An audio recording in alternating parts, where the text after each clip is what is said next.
This Independence Day weekend, kick your party off with a bang. DeWeather Center presents the first annual DeWeather Cares Charity Softball Classic, presented by the National Racing Network. The Palmerton Boobies, DeWeather Center Bluecocks, Blue Mountain I-95ers, Pocono Front Platers, Schuylkill County Crackers, Reading Nurses, Catasauqua Blue Tits, and Beltsville Lake Monsters will take the field in Emerald. Find out more on Facebook at DeWeather Center. DeWeather Center, offensively accurate.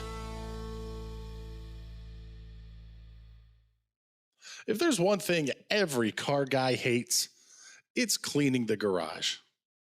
Do you want to take most of the time and hassle out of that job? Then call Zone Garage of Eastern Pennsylvania and New Jersey.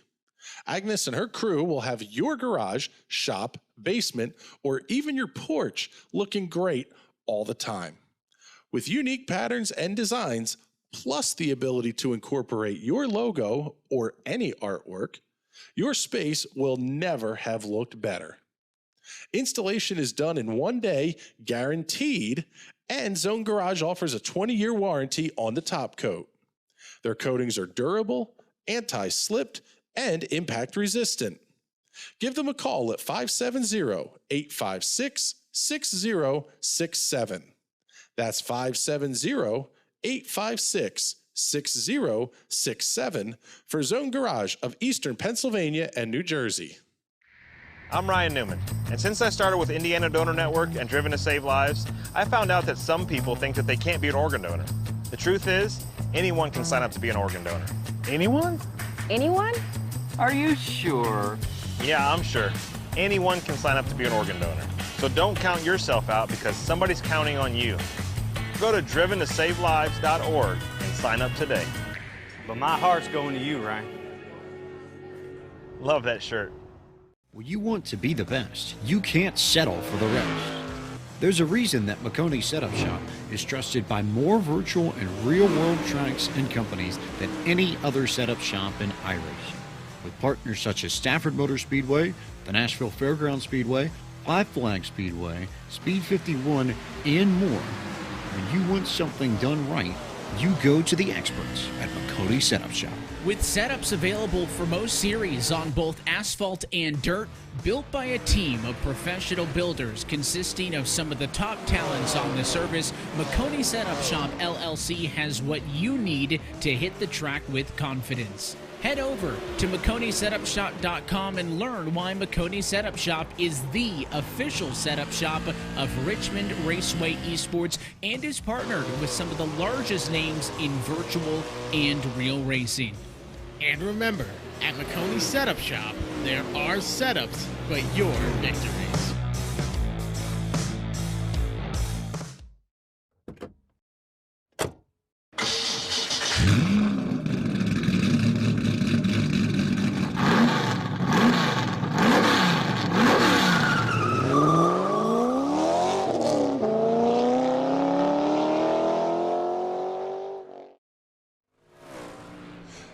Good afternoon, ladies and gentlemen. Welcome to Southern National Motorsports Park, a fantastically suitable stand-in for the legendary Anderson Speedway. This afternoon, the National Racing Network is proud to be bringing you live coverage of the Maconi Setup Shop Little 500. Oh, do we have a show in store for you. 29 cars will be taking the green flag today, significantly larger field than what we're used to seeing in the Sprint Car Official Series races here on Tuesday nights. And they are going epically longer in distance. 500 laps here around Southern National Motorsports Park. This race is going to be absolutely unreal. 2 nights of qualifications leading into this race event here, and were as quick as we expected them to be, but not necessarily on the nights that we expected them to be.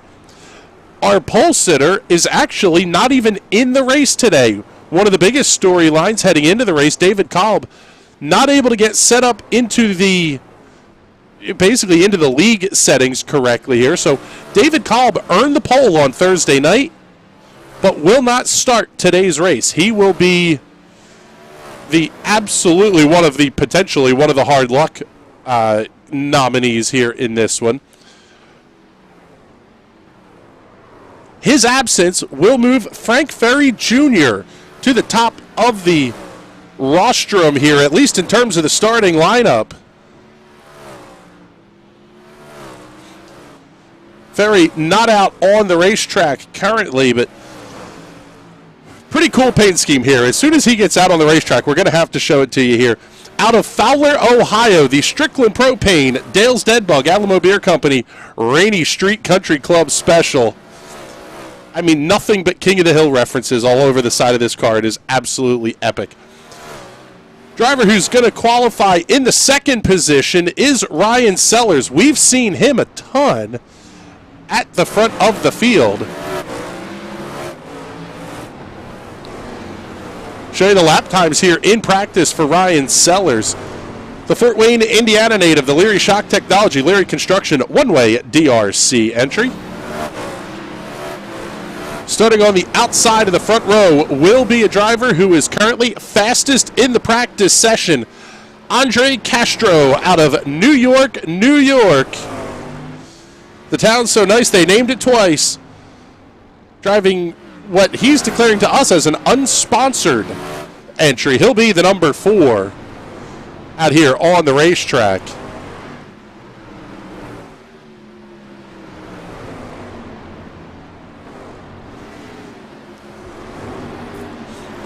Want to remind everybody, if you're tuned in on the National Racing Network social channels anyway, we can get your comments up on the air. On the Facebook side, you can send us some stars, show us a little bit of appreciation for our hard work. On the YouTube side, we can also get your comments up on the air. If you are watching on the Maconi Setup Shop Facebook page, we are unable to see your comments and we cannot get them on the air. So just kind of bear that one in mind. If you're watching there on the Maconi side of things, you'll have to flip on over to the NRN side if you would like us to get your comments up on the air. Braxton Parrish, the first comment that comes in, whole lot of Ric Flair. I agree with you on this one, buddy. 32 minutes down in the practice session. See if we can't pick up our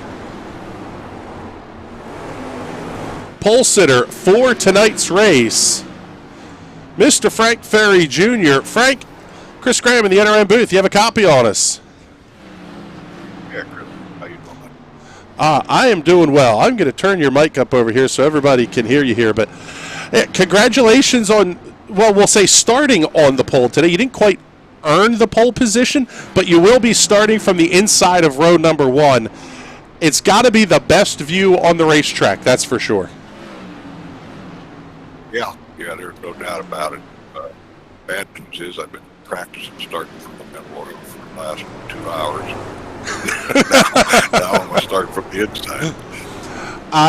It's still a better position than potentially being on the outside and maybe getting caught up in some of the mess. But how important is it going to be? I mean, you talked about practicing it a ton. Making sure you hold your line into turn number 1. These things are twitchy at best. 3 wide starts, this could be absolute mayhem. Yeah, there's a pretty good chance of that. Yeah.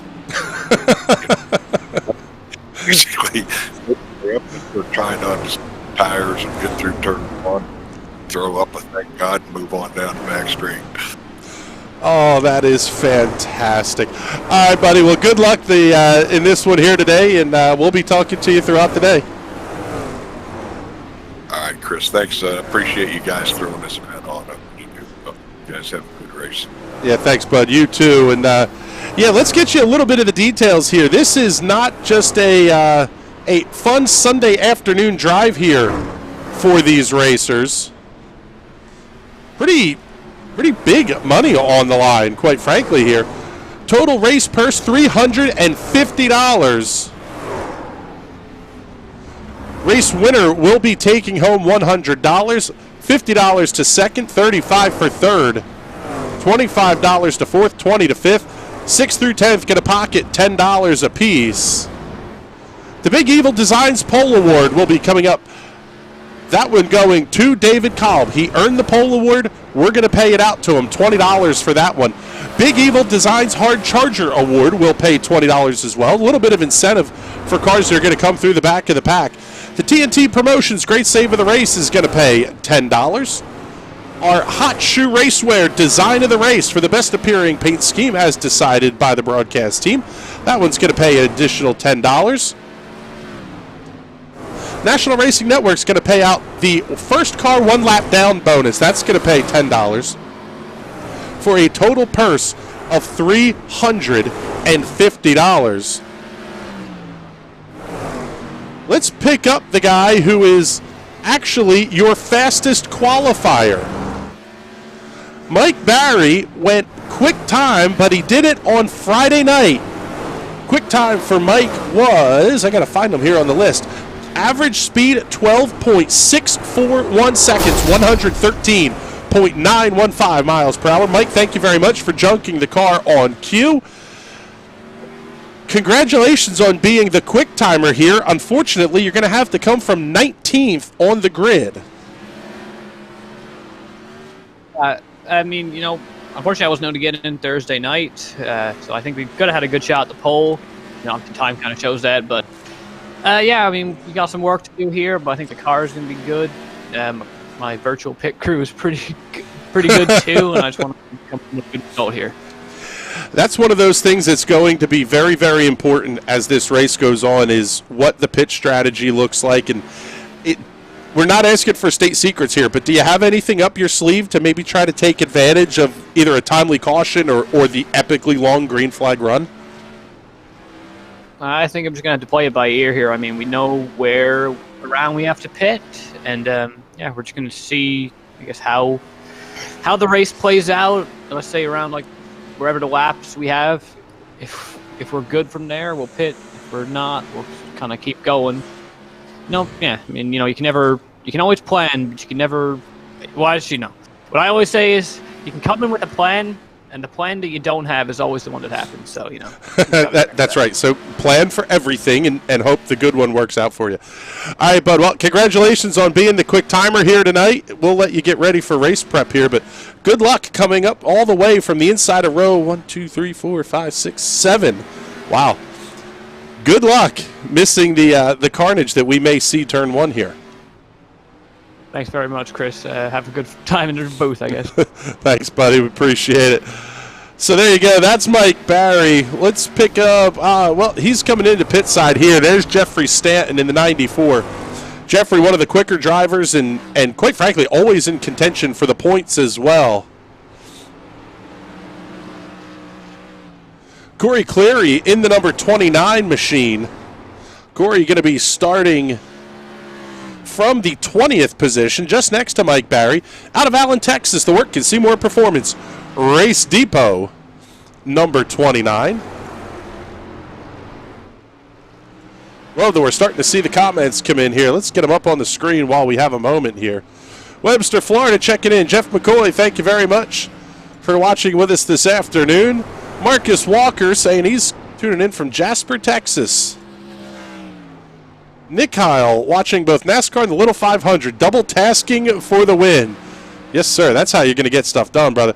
Chuck Harder checking in saying, let's go, Derek Love. Thank you, everybody, for joining us here on the YouTube side of things. We appreciate it.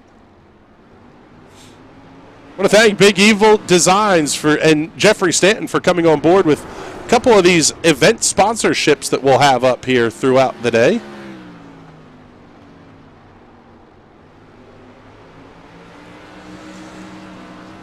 While we have a moment, let's show you get you the details here on car numbers, and we'll show you the best times here in practice. 12.926 seconds for Andre Castro. That's right about what he was running in qualifications as well. Can't count out the 10 of Derek Love. He's going to start in the middle of row number 2. The Street Side Classics Special out of Murfreesboro, Tennessee.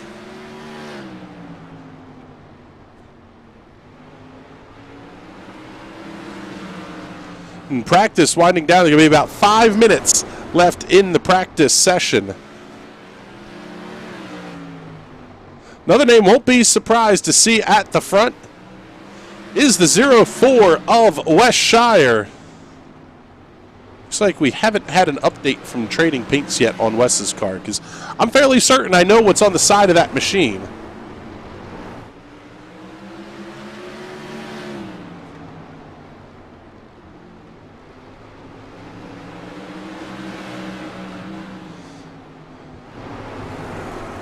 Wes typically very quick in, just about everything he runs. Very, very good on the setup side of things as well.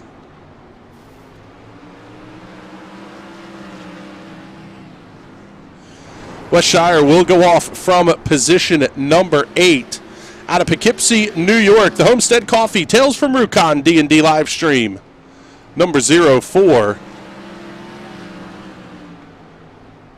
Okay, maybe we're not going to see that car update. A little bit surprising there, but yeah, typically we see Homestead Coffee plastered all over the side of West Shire's entries here.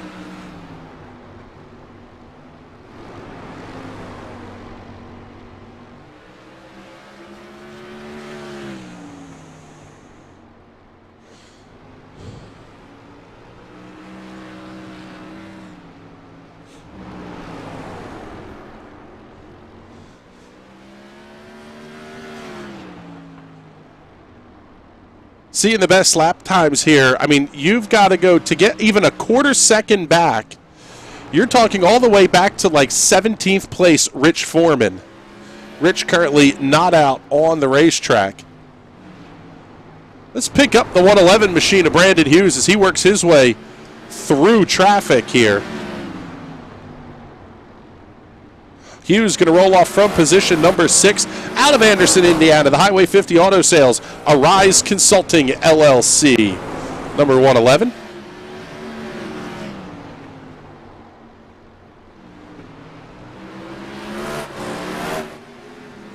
Several names that you'll know here from other content, we'll say, on the National Racing Network. Oh, absolutely perfect. On cue, he wads it up in front of us. Mr. Burt Wojcik, one of the hosts of the High Side Hustle, airing every Wednesday here on the National Racing Network.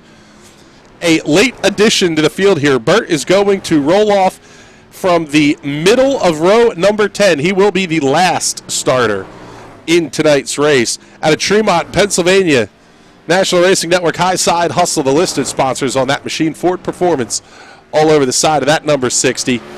Can't miss this guy. He's the number 28 in timing and scoring, but I'd be willing to bet he's the 69K on the tail tank. This weekend against the World of Outlaws, Lance DeWeese with 2 podium finishes, including a runner-up by 0.3 of a second on Friday night at the Williams Grove Speedway. Member of the National Sprint Car Hall of Fame. We are absolutely thrilled to have Lance DeWeese here. One of the guys running the Maconi Setup Shop setup that was made available by Jeff Maconi and his whole team at Maconi Setup Shop. I have to say a huge thank you to them for their support of the Little 500.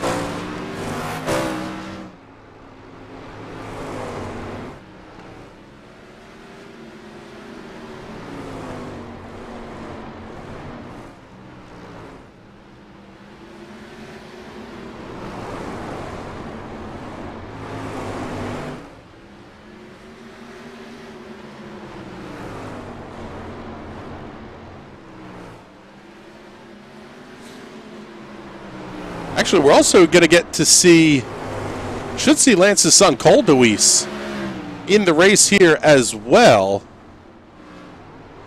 Currently seeing 27 cars have taken time here in practice.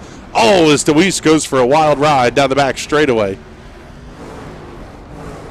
Sticks the landing Russian judge, gives it a 9. One of the things about these sprint cars is they will tumble and flip wildly.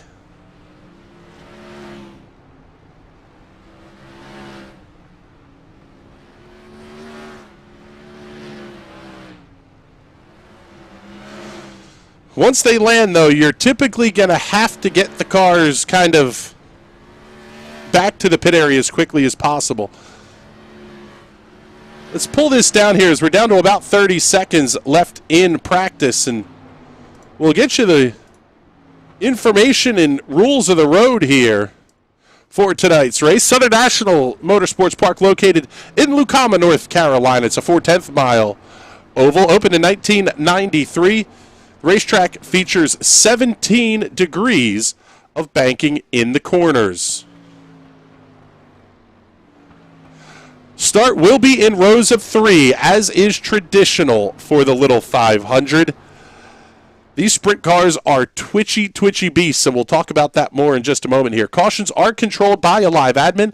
Restarts will be single file. Lapped cars will maintain their position. Pit strategy for the race: you can go anywhere from 150 to 180 laps.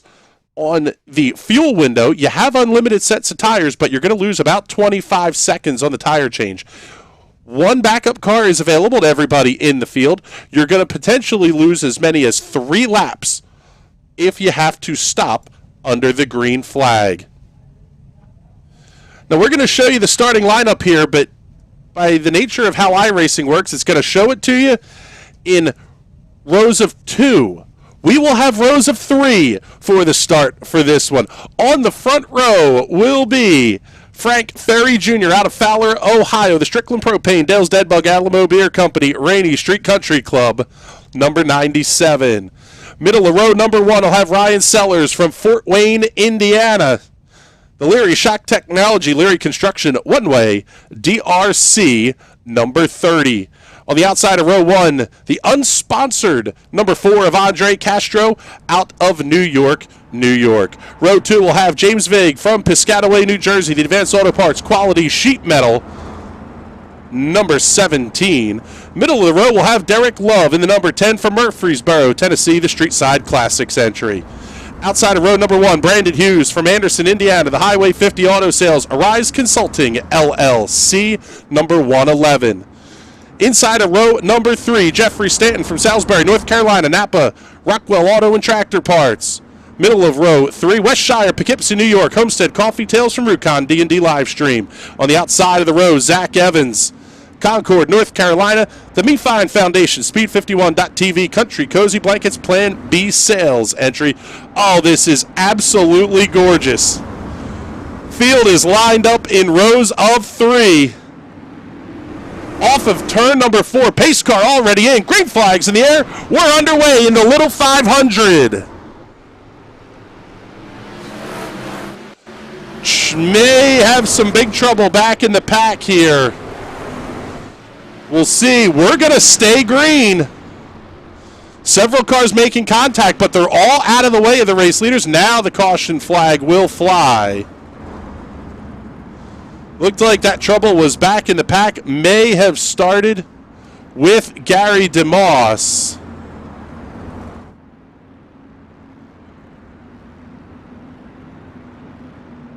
Let's take a look here, see if we can see what happened. Get you the Hot Shoe Raceware instant replay.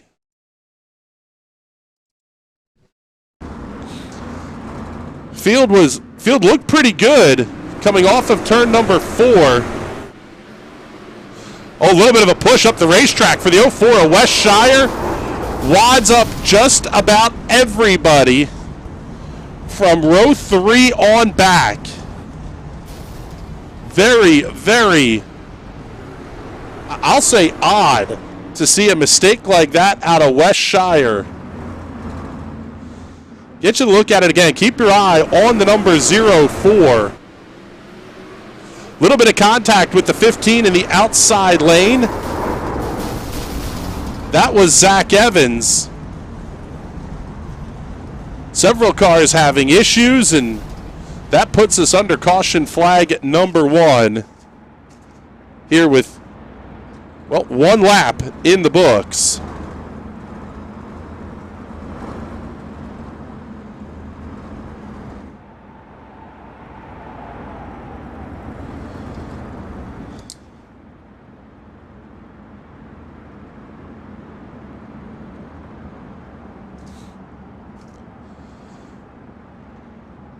See if we can't get a word here with Wes Shire, one of the guys having a bit of an issue. Wes, Chris Graham in the NRM booth. Do you have us? Yeah, I got you. All right, man. What happened out there, at least from your perspective anyway?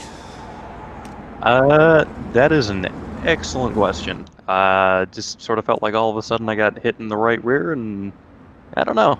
That's haven't had a chance to look at the replay.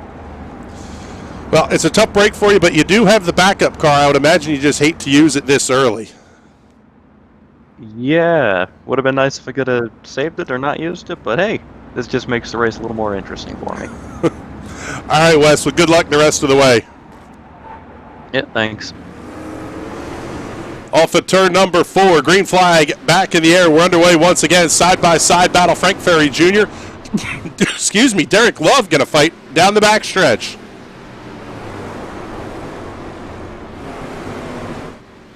Everybody getting single-filed out at the front of the field here. Lap number 9 on the scoreboard.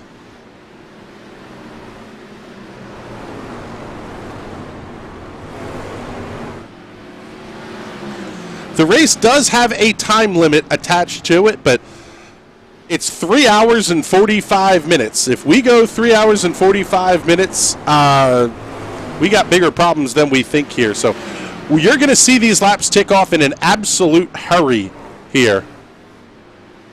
Went back to green on lap number 9.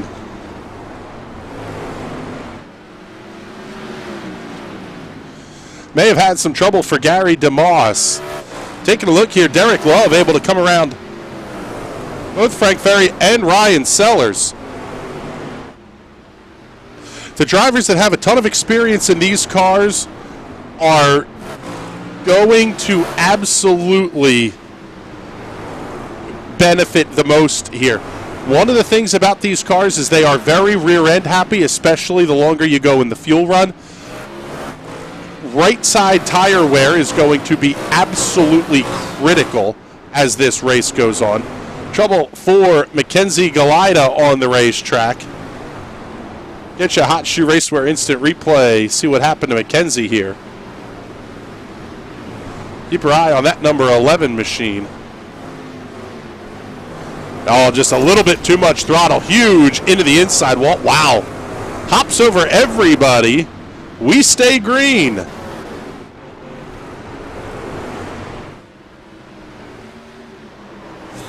Already running in through lap traffic. Andre Castro starting to distance himself out a little bit here. Burt Wojcik going to go a lap down to Derek Love, Frank Ferry Jr., Ryan Sellers. Nice job staying up and out of the way there, Burt. Well done, brother.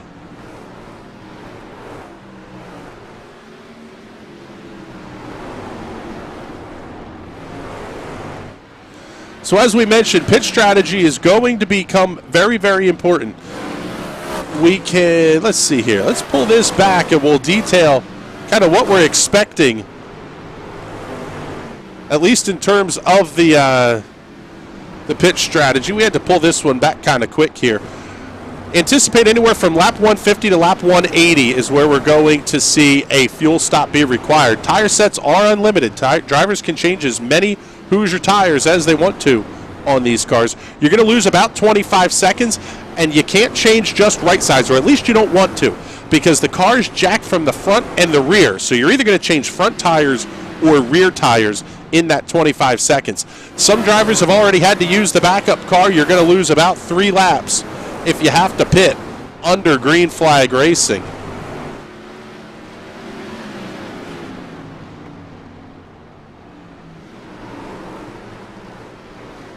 Working lap number 23. Here's Andre Castro. He is going to catch up to a large group of cars. Already going to have to work to put them a lap down. One car, big wiggle. Oh, man, just about gets in to the race leader.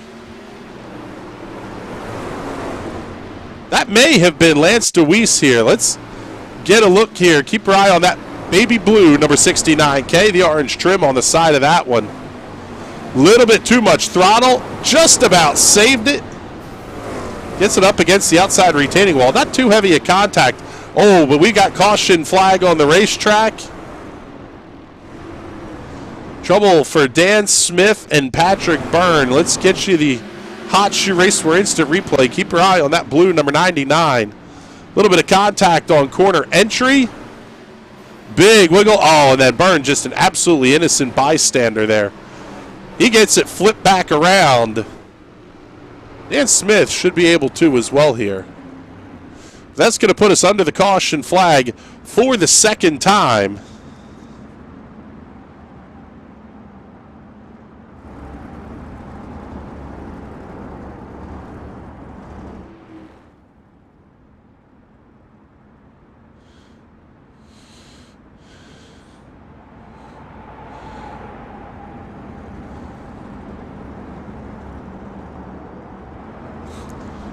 It's the second caution flag of the race flying here on lap number 26. So I believe this may be our buddy Sebastian Kinder here. Let's go, James Watson, cheering my Boston Ezra IndyCar and TNT Dallara Extreme Series from France. Pretty sure that's Sebastian. How you doing there, buddy? Chuck Harder checking in, saying Larson and Love need 2 wins today. Our buddy Chad Irvine saying hello as well. Chad thinking about popping into this one today. Debbie Hetke checks in saying better luck this week. Manu Walls giving us the kind of washing hands emoji here. Thank you very much, everybody, for tuning in as we work lap number 30. No pit stops here amongst the race leaders. Patrick Byrne stopped for 7.08 seconds. Pretty sure he took the quick repair there.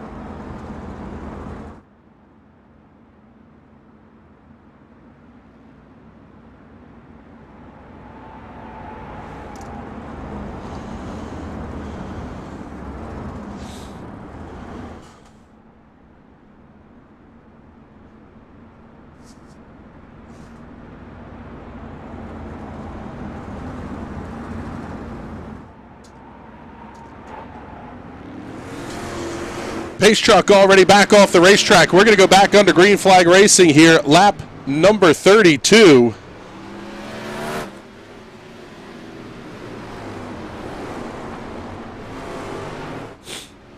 Andre Castro checking out here, but there's second place running Derek Love. Remember, the lap cars do hold their position here. It gives them a chance to fight back on the restart.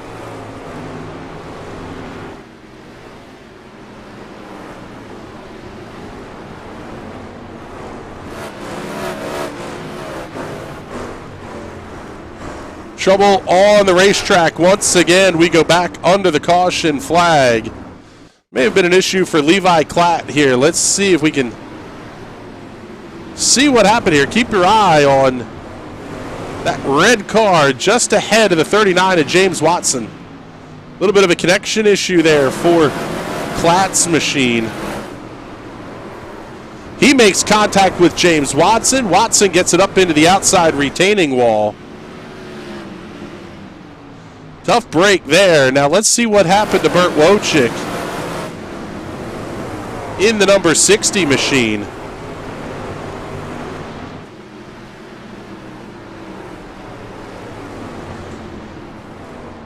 Burt typically broadcasting out of the Potty Queen studios.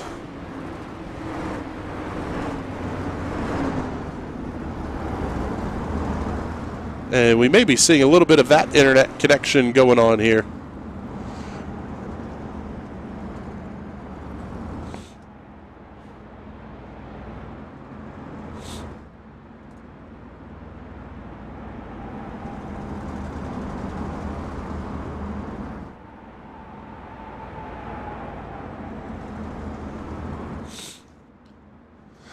Trouble for James Watson dealing with a little bit of a netcode issue there with Levi Klatt. Lights are out on the iRacing safety truck, so we're going to go back to green flag racing here. Already working lap number 38. One of the rules of the race is that drivers must stop before lap 250. Depending on the number of caution flags you get, I don't think you're going to see drivers be able to get that far. And the tire fall off is going to be absolutely massive. What's interesting, though, is that the pit windows do open up in a pretty significant way here, depending on how exactly you go through the race.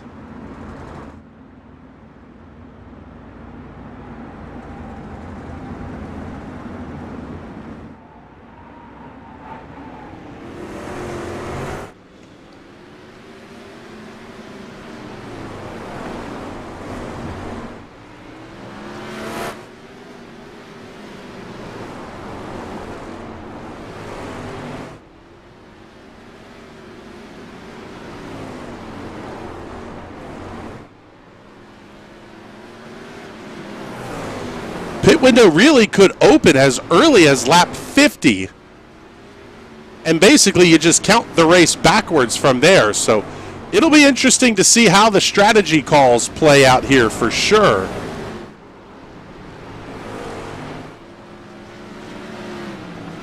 Levi Klatt still pit side. I tell you what, I'm pretty impressed here. Aaron Smith, the first car out of the race here, going to finish in the 27th position. Levi Klatt now in his pit stall. Everybody else is on the racetrack. And looks like up through the top 13 or so cars are still on the lead lap. Check in on Michael Barry here as he works off of turn number 4. Going to see the caution flag come back out again. Trouble. Oh, Barry has to really grab the binders, and he goes around in turn 1. Tough break there for Mike Barry. Caution may have been for our buddy Bert Wojcik here in turns 1 and 2. Oh, that car just hooks at a wild ride for Bert Wojcik down the straightaway.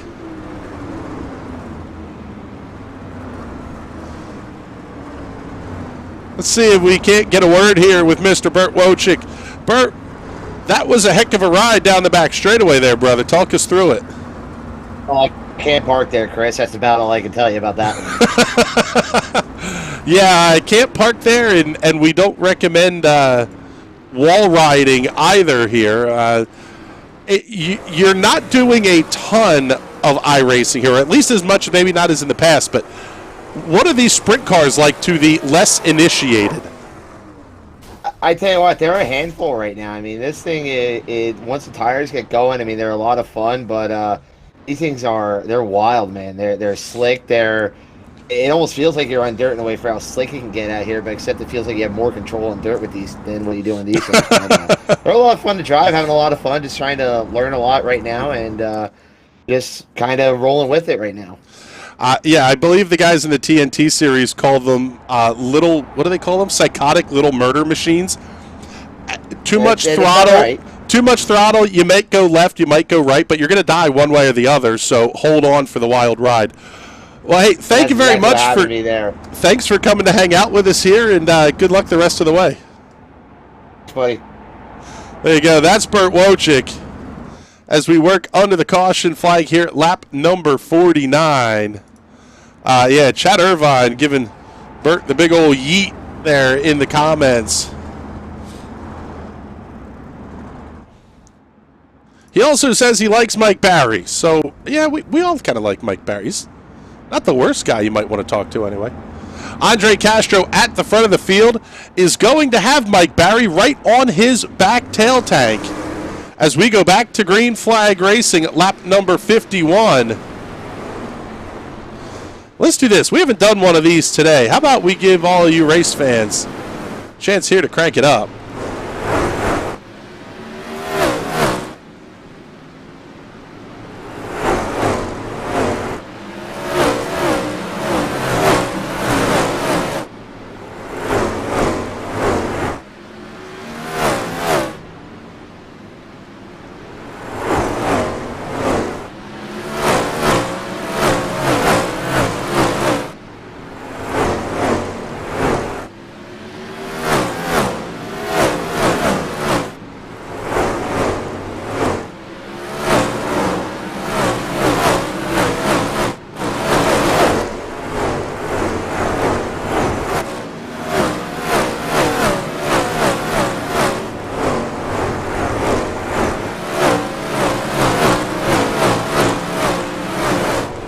the sound of these sprint cars is absolutely epic.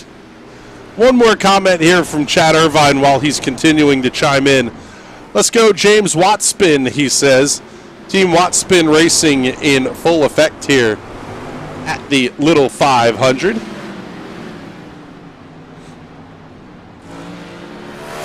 Let's take you back a little bit deeper through the field here. We'll give you a full field rundown. Tell you a little bit about all the cars on the racetrack here as we go. This is Andre Castro. We talked about him a little bit in the pre-race out of New York, New York.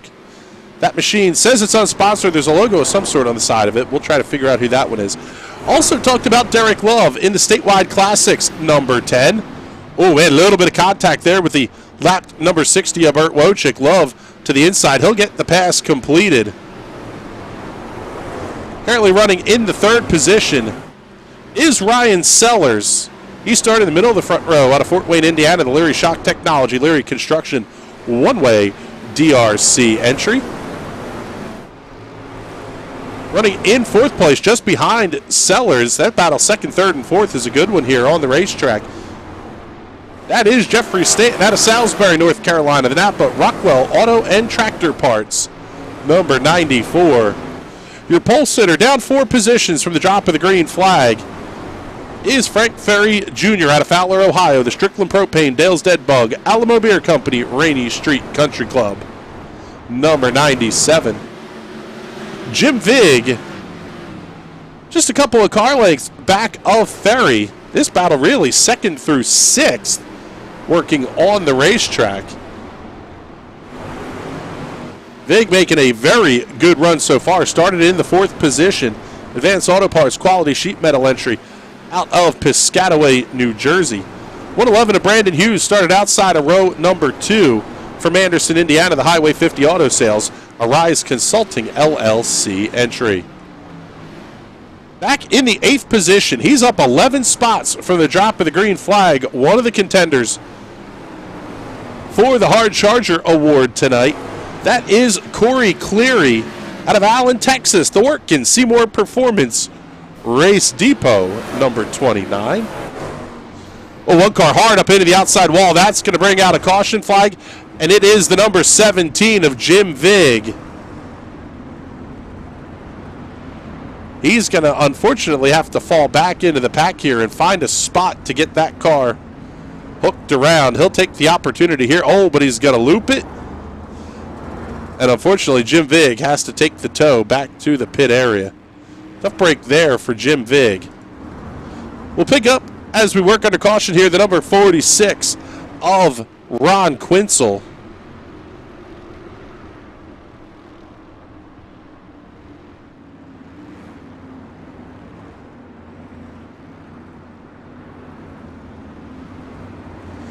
Quinzel started on the inside of row number 4 out of St. Petersburg, Florida. Livestrong Foundation on the side of that number 46.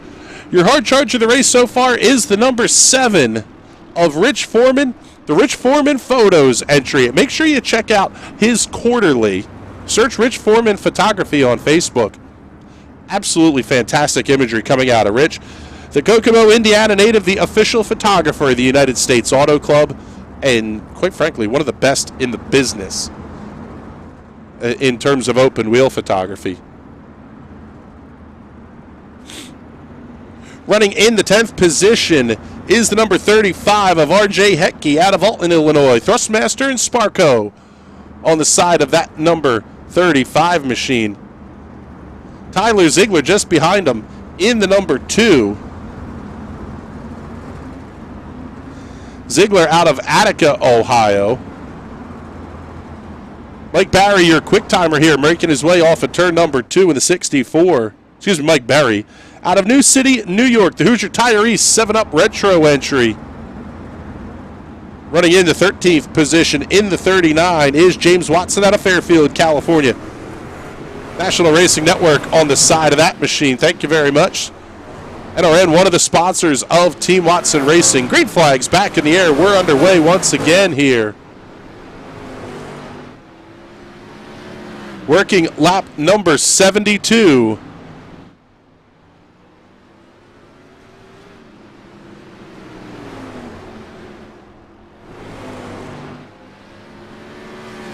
Trouble once again on the racetrack for Tyler Ziegler and Levi Klatt. Both of those cars going to enter the pit lane. Mackenzie Galida, Levi Klatt, Aaron Smith. All on the pit road or out of the race. Slide back here and pick up Derek Love because this fight for second is a good one. In fact, second through sixth are all within about a second of each other on the racetrack.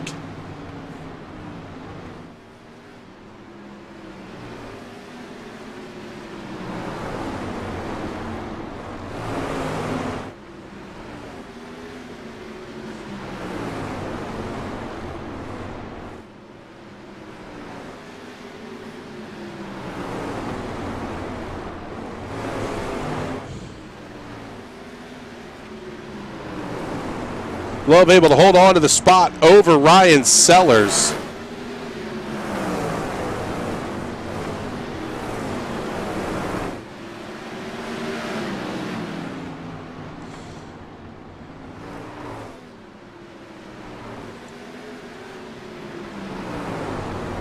Let's go on board here with Ryan Sellers. Get you a little bit of the sound from inside these race cars.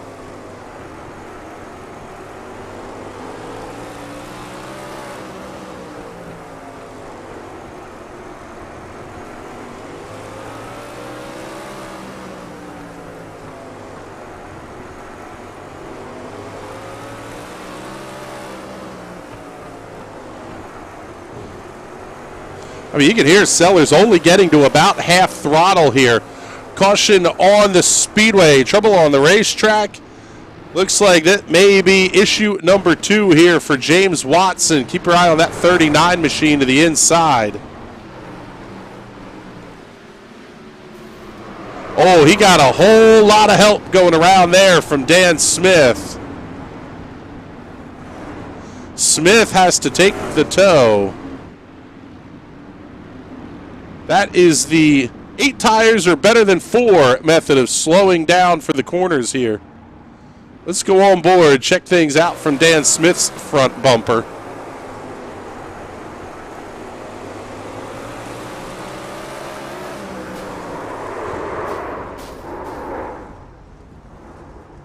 Up and over goes the number 99.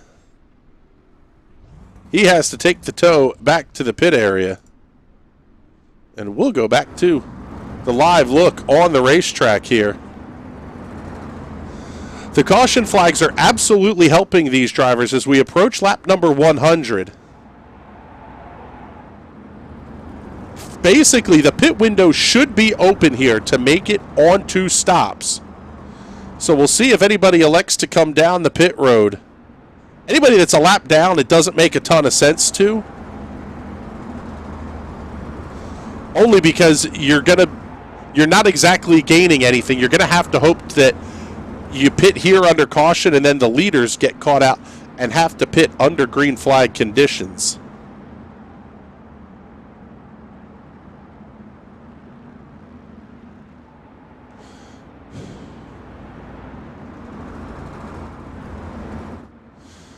See, we can't get a word in here with James Watson.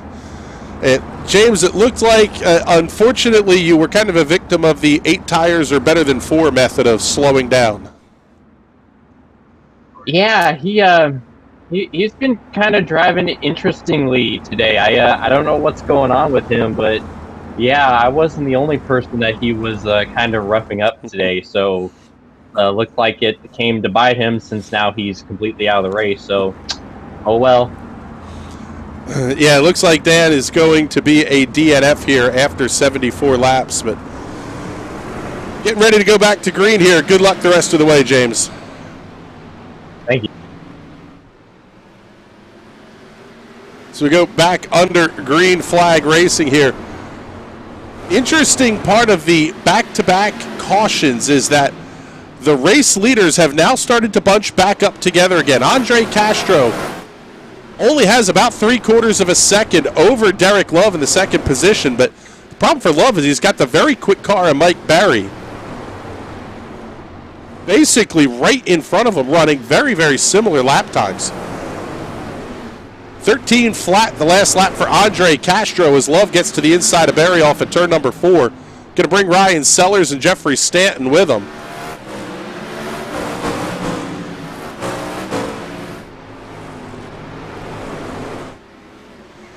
So much patience required in this race here. Still less than 1/5 of the way through this race. Good battle going on here. Seeing Jeffrey Eddy battling with Sam Boutwell.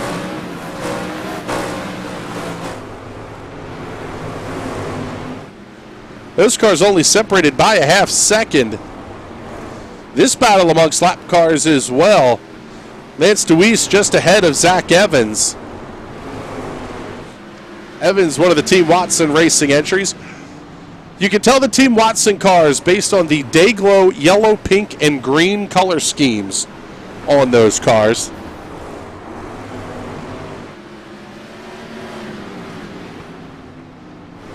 Things starting to settle down here just a little bit.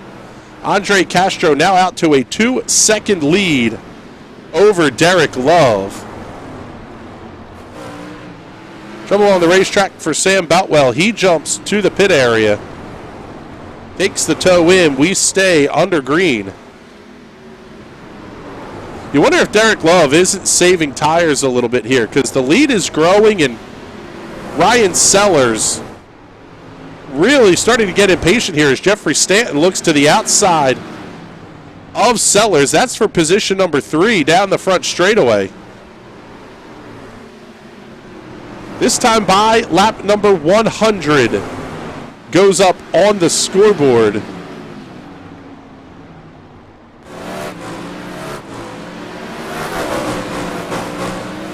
Here's a comment from Debbie Hepke asking if there are lap times available. Ask and ye shall receive. There are your best lap times. Excuse me, last lap time for the top 20. You'll see those cycle through here on the screen as the timing and scoring updates. Everybody about in the 13.3 range here. Quick lap times, 12.96 overall, fastest for Andre Castro. Everybody else in that 13-second bracket, but they're about anywhere from a tenth to a quarter of a second off of what their quick lap times are. We can show you those best lap times.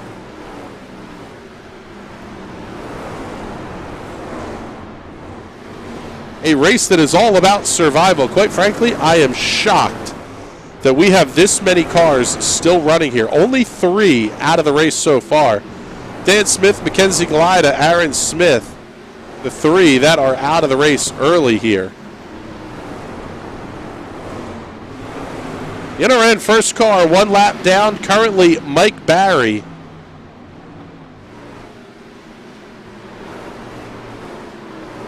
But it may not be that way for long here as race leader Andre Castro working his way through lap traffic. In fact, just coming around Tyler Ziegler. So Ziegler's going to be the first car, 1 lap down.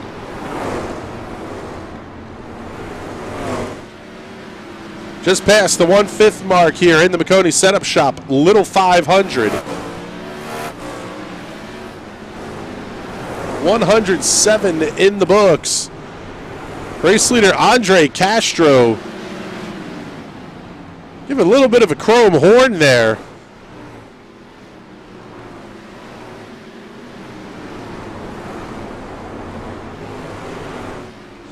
That was to 15th place Jeffrey Eddy.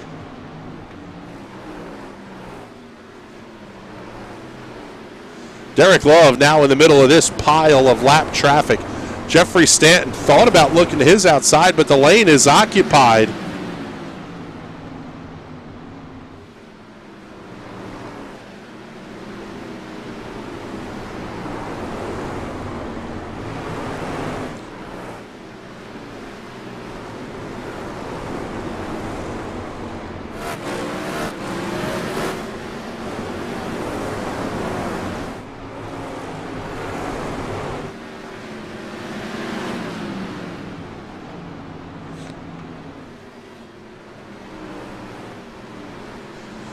I want to remind everybody of the purse structure here for tonight's race. Winner's going to take home $100, 50 to second, 35 to third, 25 bucks for fourth, 20 to fifth, 6th through 10th, all going to pocket $10. The Big Evil Designs Pole Award, $20. That one has already been claimed by David Kolb. If you were not here for the beginning of the race, David Kolb won the pole on Thursday night and then was not able to get into the league to get registered for the session here. So your pole sitter actually did not start tonight. The Big Evil Designs Hard Charger Award currently belongs to the number 7 of Rich Foreman. That award going to pay $20. TNT Promotions Great Save of the Race will be $10, and that one will be voted on by the broadcast team, as is the Hot Shoe Racewear Design of the Race for the best appearing paint scheme, as decided by the broadcast team. The NRN first car, 1 lap down, paying $10. That is Mike Barry once again as he's come around Tyler Ziegler. Total prize purse, $350 for this afternoon's race.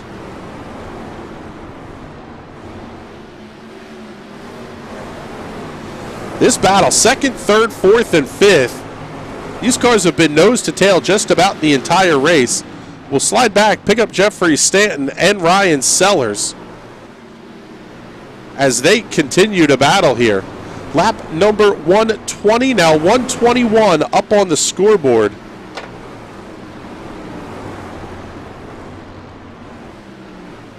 When we were discussing the pit windows with the drivers pre-race, it was going to be anywhere from 150 to 180 is kind of what we figured for the pit window. Now, obviously, the caution flags that we've had have really changed that dynamic. Total of 5 caution flags so far in the Maconi Setup Shop Little 500.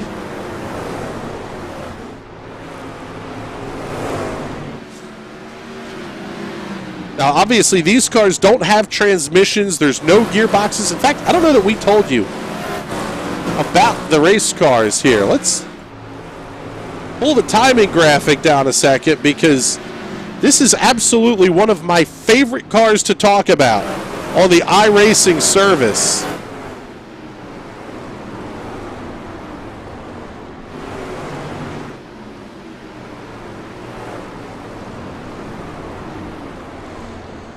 These are stock block pushrod 410 cubic inch V8s, 820 bald eagles out of the American iron under the hood of these race cars. It's a direct drive transmission. They do have clutch assistance on because the car does not have a clutch in the real world, but you would ordinarily just get the push truck, no big deal. There's no push trucks in iRacing, so we do allow them to run the clutch.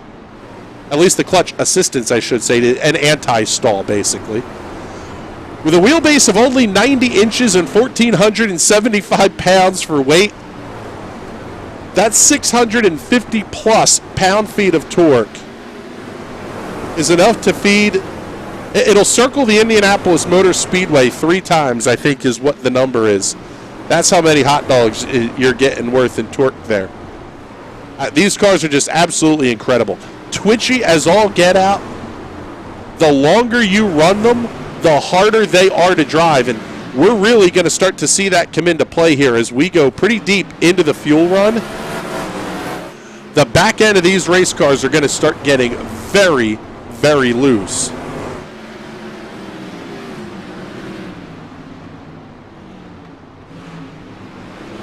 Oh, look, our way to the inside, jumping on the binders. That was one of the lap machines.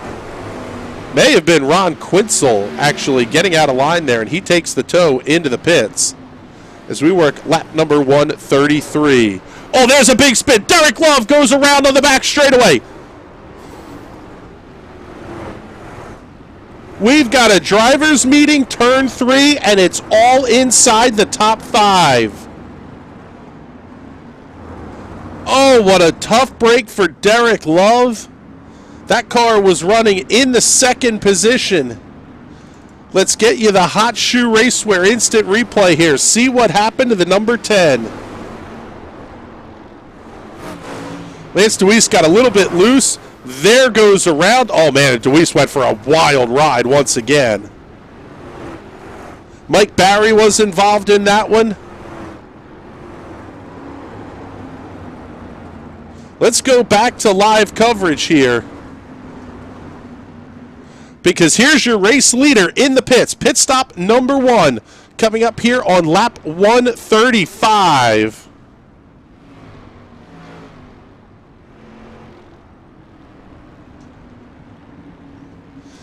This will take care of the pre-race, or excuse me, the first half of the race pit stop. Interesting here to see the 4 of Andre Castro going with rear tires on this pit stop. The 30 of Ryan Sellers taking front tires.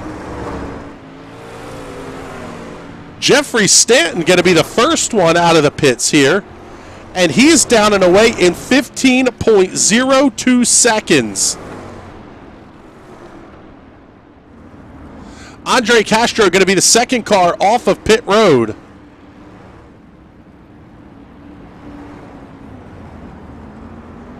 Looks like the 30 of Ryan Sellers coming out in 22.13 seconds.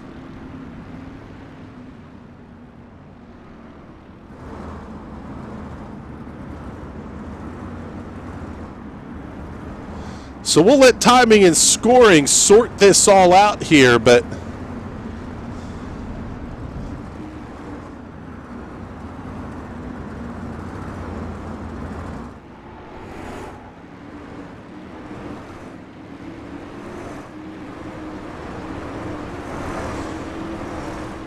see if we can't pick up Jeffrey Stanton here, your race leader.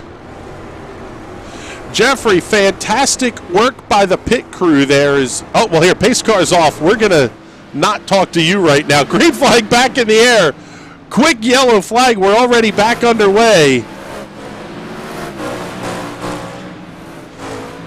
Andre Castro will be the race leader, but he's going to have Jeffrey Stanton right on his back bumper here. In fact, Castro making the pass into turns 3 and 4 that last time by. Lap number 141 up on the scoreboard. Seeing the 10 of Derek Love now being scored a lap down.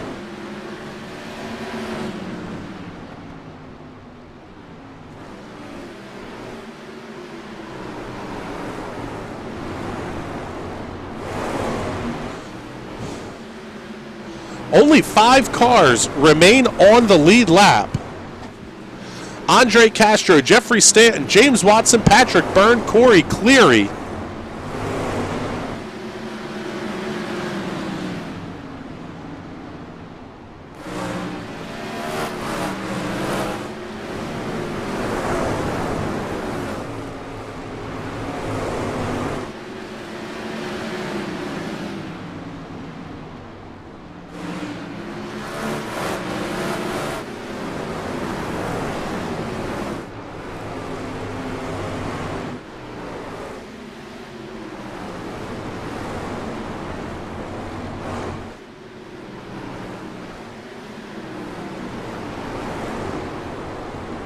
Castro picking off traffic one by one here and getting away very, very cleanly from Jeffrey Stanton running in the second position.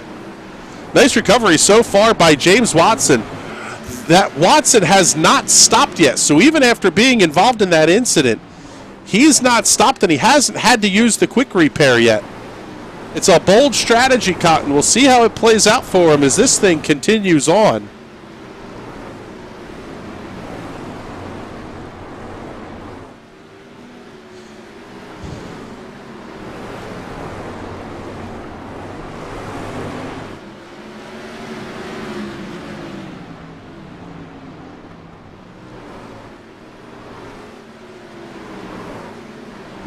Andre Castro looking to the inside of Watson.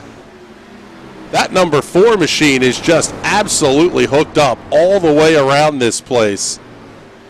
Jeffrey Stanton now the final car on the lead lap.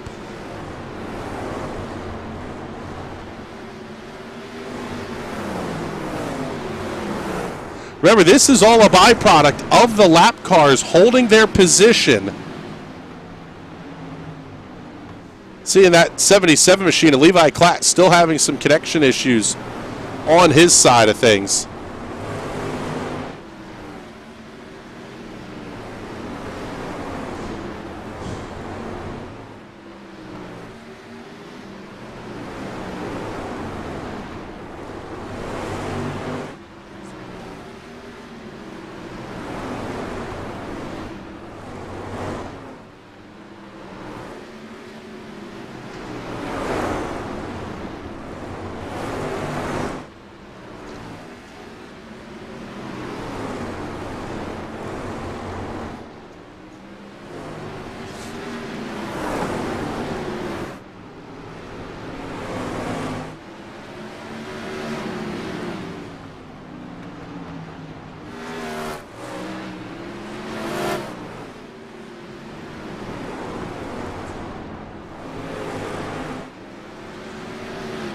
Patrick Byrne, the second car, one lap down, stopped on lap number 28. So he can effectively go to lap 207. He will require another pit stop before the halfway point here.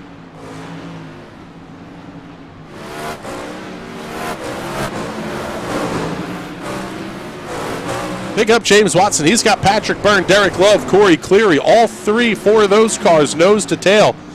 This is the fight for 3rd, 4th, 5th, and 6th on the racetrack.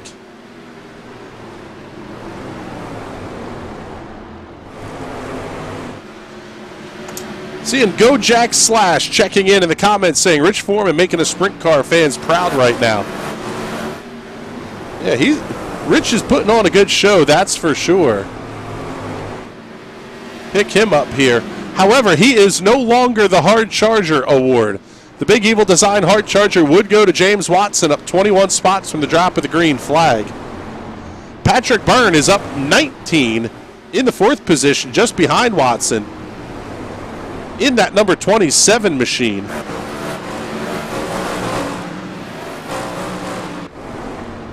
Get you a look here at the 27 of Patrick Byrne.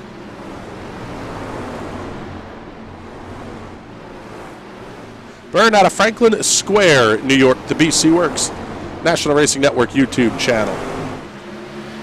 Entry, Love to the inside. He's going to have Corey Cleary looking to his outside. Cleary's had enough of waiting around here. He looks to the high side. Second place, Jeffrey Stanton right behind this group. Oh, Cleary got it up into the outside wall down the front stretch. That's going to put that battle to bed. Here's second place, Jeffrey Stanton, coming up to lap 3rd, 4th, and 5th.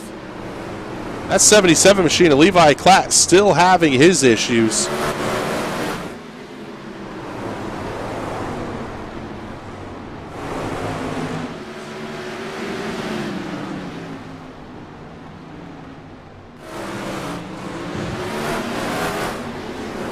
About 3 wide into turn number 3.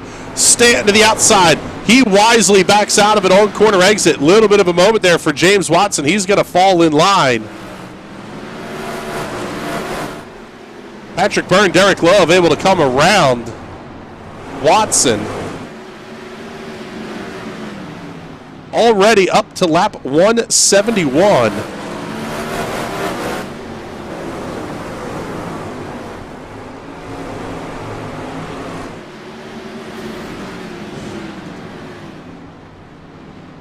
Corey Cleary coming around James Watson to the outside.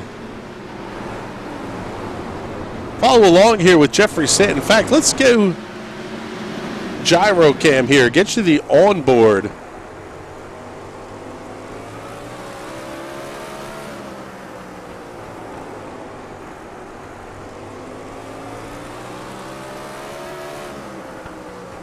You can see how high banked this Southern National Motorsports Park is.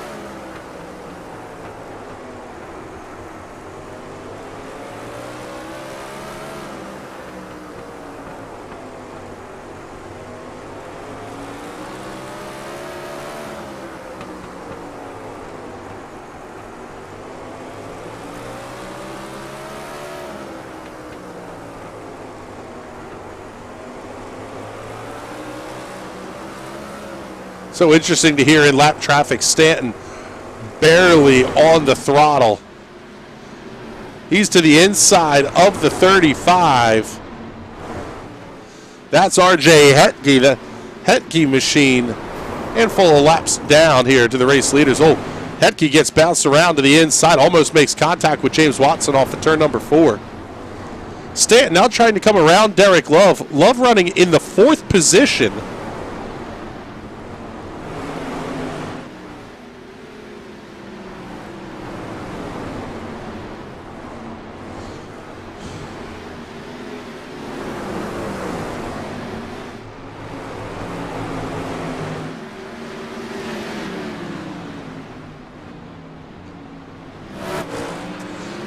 Second laps are going by in a hurry here at the Maconi Setup Shop Little 500.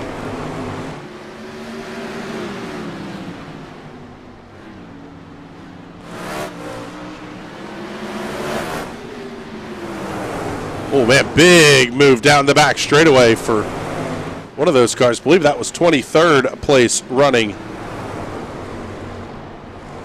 Oh no, not Levi Klatt. Actually, it was a car just ahead of him on the racetrack. That was 5th place running Corey Cleary that got way loose in the corner. Some of these drivers may have elected not to have taken their quick repairs just yet.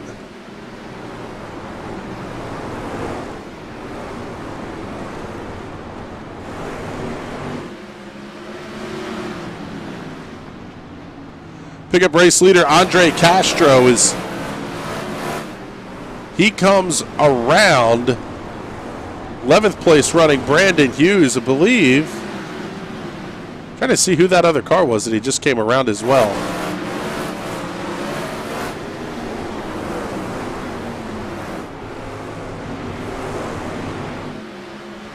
Five cars now out of the race, including Burt Wojcik. Wojcik still sitting on pit road. Oh, trouble on the racetrack. Mike Barry involved in that one, as is RJ Hetke.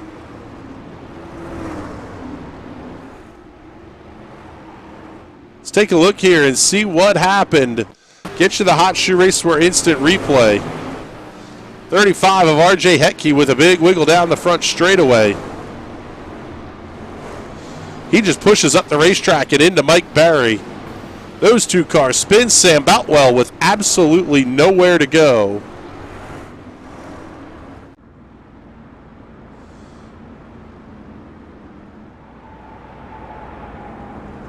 As we work under the caution flag here, let's get a very quick commercial break out of the way. You're watching the Maconi Setup Shop Little 500 right here on the National Racing Network.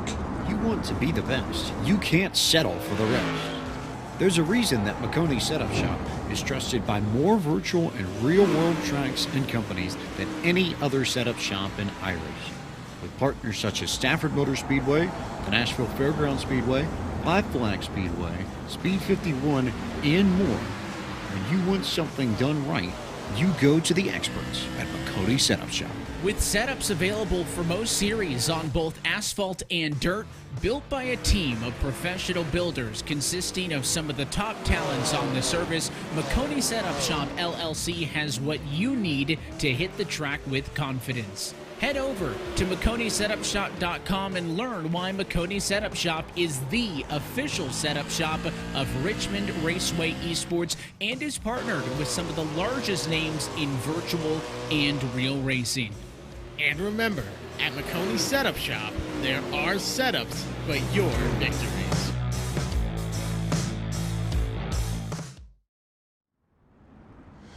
Welcome back here to Southern National Motorsports Park.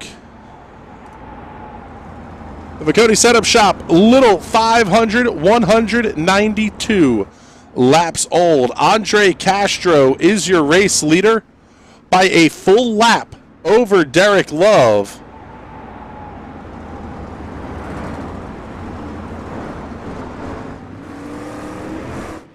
Pace truck back in. Green flags out. We're underway once again here. Castro grabs the early lead. Derek Love going to have Corey Cleary not right behind them, but within 3 or 4 car lengths here as they come off at turn number 4.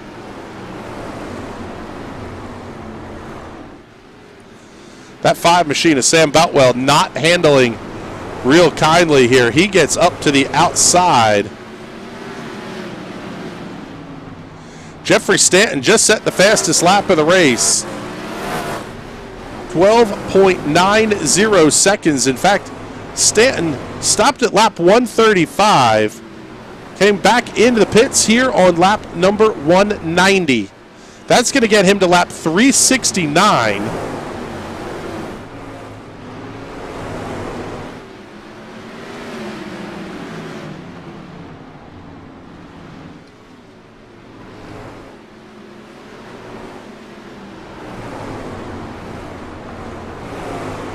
Patrick Byrne finally made his pit stop as well.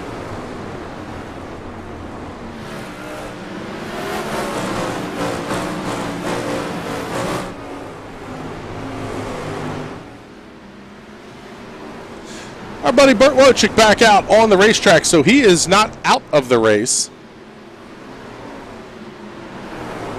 Keeps that car way up to the outside and out of the way.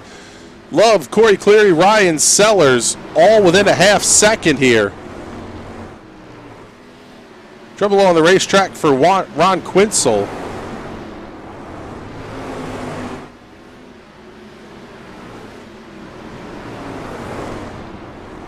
Take a look at your Hot Shoe Race for instant replay. See what happened to Quinzel. That's the number 46 machine up on the outside.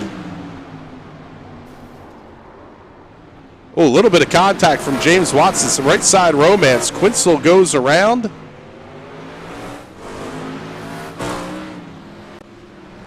He's able to keep going in position number 12. Here's that fight. Second, third, and fourth. Derek Love, Corey Cleary, Ryan Sellers.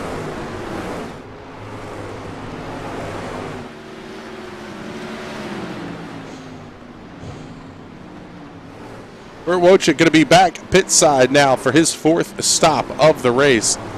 Jeffrey Stanton has made 2 stops, as has Patrick Byrne, Mike Barry, Brandon Hughes.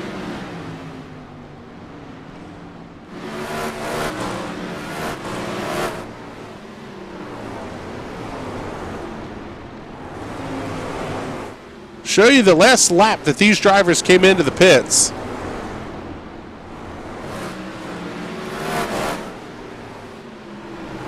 Everybody inside the top 5 stopping at lap 135. Jeffrey Stanton coming in along with Patrick Byrne at lap 189 or 190. Rich Foreman only making 1 stop there at the lap 136 caution. Mike Barry and Brandon Hughes completing the top 10. All within that same kind of generic time window here. 135 is going to be about where we might expect to see these cars come back into the pits. Only about halfway through that run right now for Castro, Love, Cleary, and Sellers. Side-by-side battle for position between Ryan Sellers and Corey Cleary.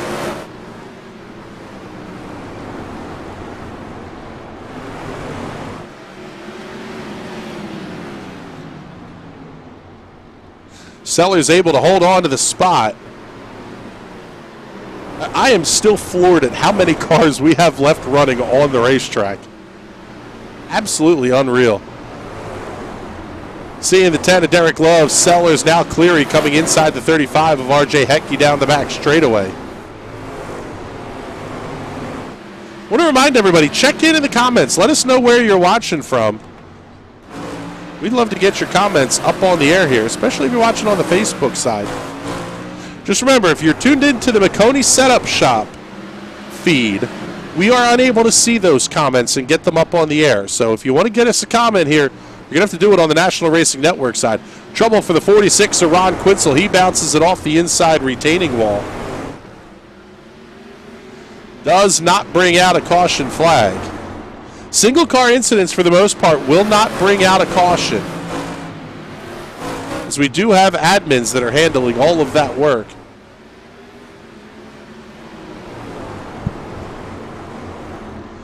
of an interesting strategy call by Jeffrey Stanton to come in and make the stop there, because he's basically bought himself an additional 65 laps of green flag running over everybody else ahead of him. We've talked about it a little bit here. You're looking at 2, maybe even 3 laps if you have to make a pit stop under green for a full tank of fuel.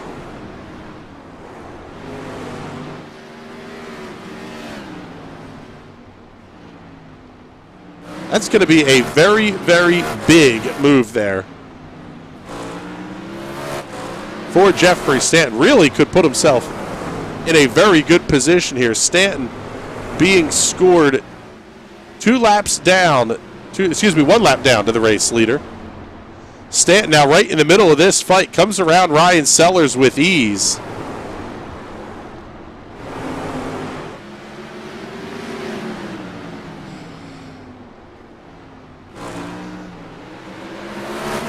Shows you the value of new tires in a pretty big way here.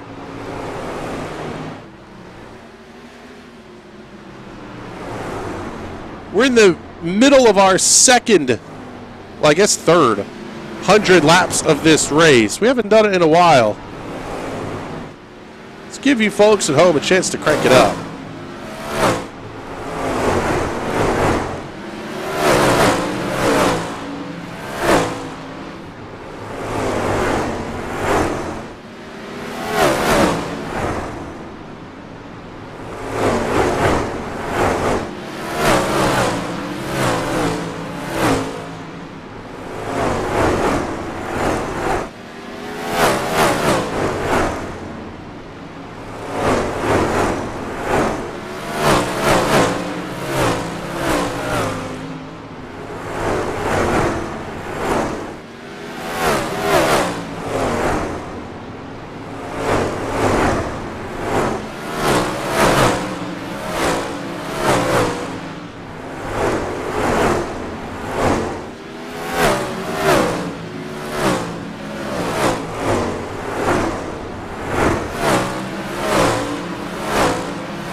Lap 228 on the scoreboard, rapidly approaching the halfway point here in the Maconi Setup Shop Little 500.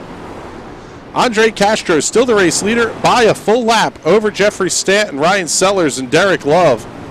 Stanton able to quickly dispatch Sellers while we're in to crank it up, and he's starting to check out here just a little bit. Those new tires are critically important, as you can see.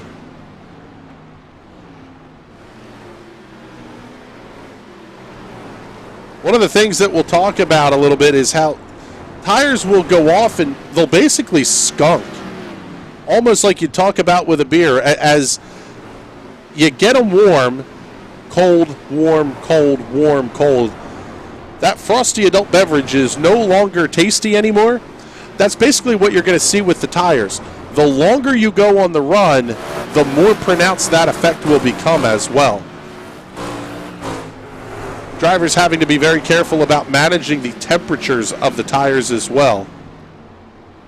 Once you get those right side tires, either front right or rear right around that 300-degree mark, it is game over, and these cars become snap loose instead of just twitchy.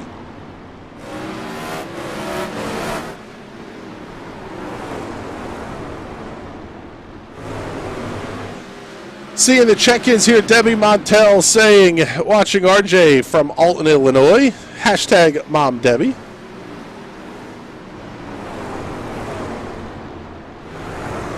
Jeff Eddy's family's watching from Clinton, New York. Thank you very much for spending some time with us here this Sunday afternoon.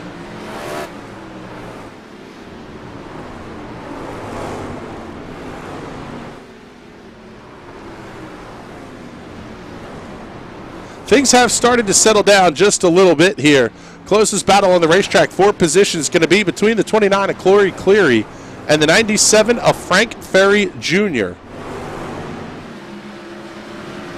Cleary, one of the contenders for the Big Evil Design Hard Charger Award, up 14 spots from the drop of the green flag. just a quarter of a second ahead of that 97 machine of Frank Ferry. Ferry closing in pretty quickly as well as these guys start to hit traffic.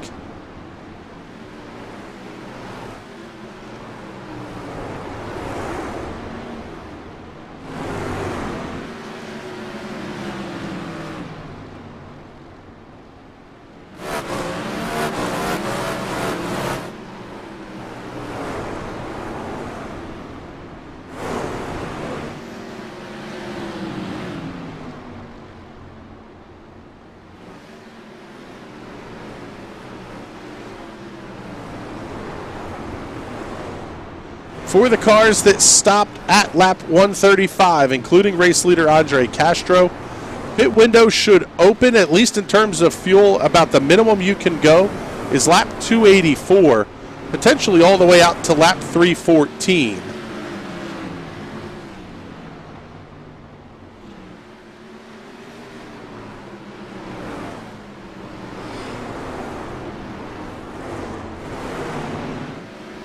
It is entirely plausible to make this race on 2 stops.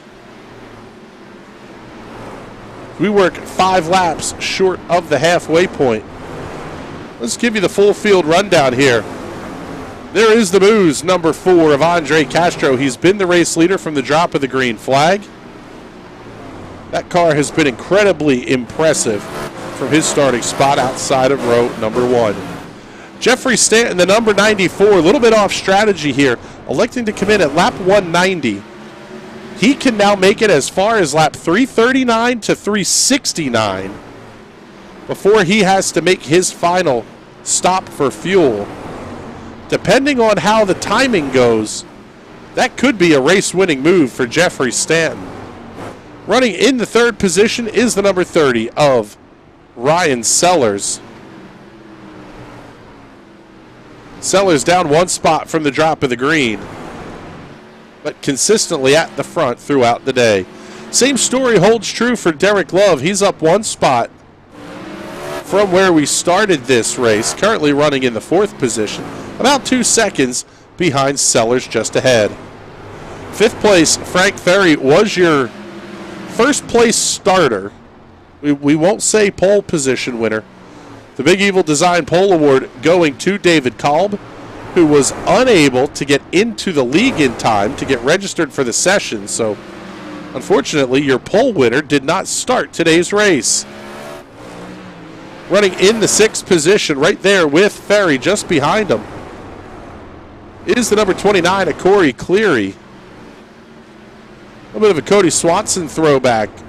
Wertgen on the side of that machine.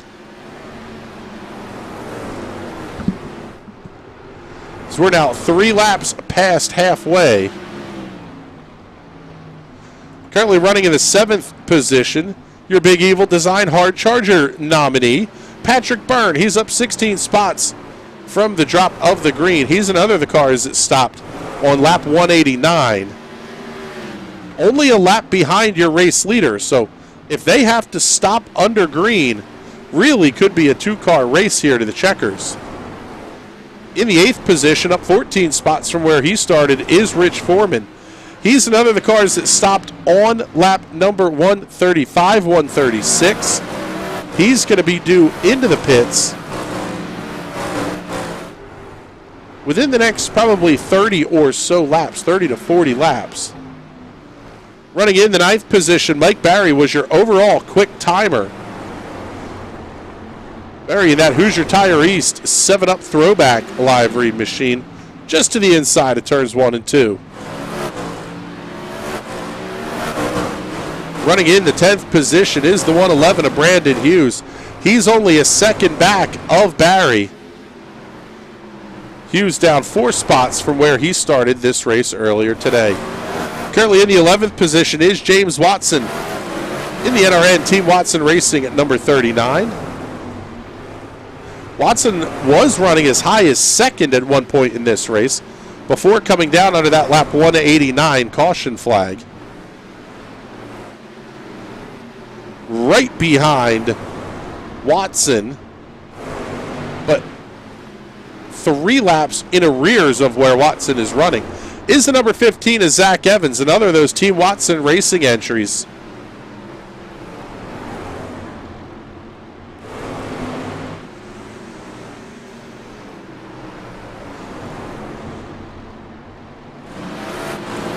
Running in the 13th position is the 2 of Tyler Ziegler. Ziegler's up 2 very consistently, running inside the top 13. Top 10 only get a payout, though, so a little bit of work to do there. 14th is the 04 of West Shire. He's had a couple of incidents so far today that he's been caught up in, including one right at the very start of the race.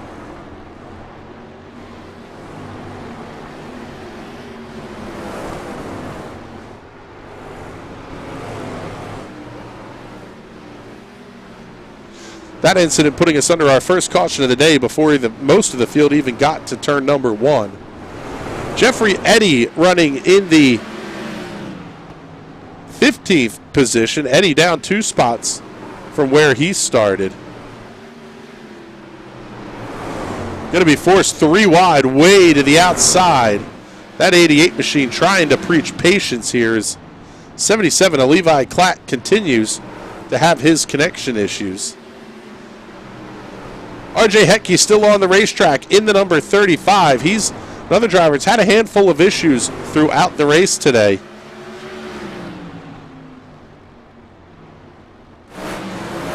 Next in line position-wise is the 8 of Bobby Smith.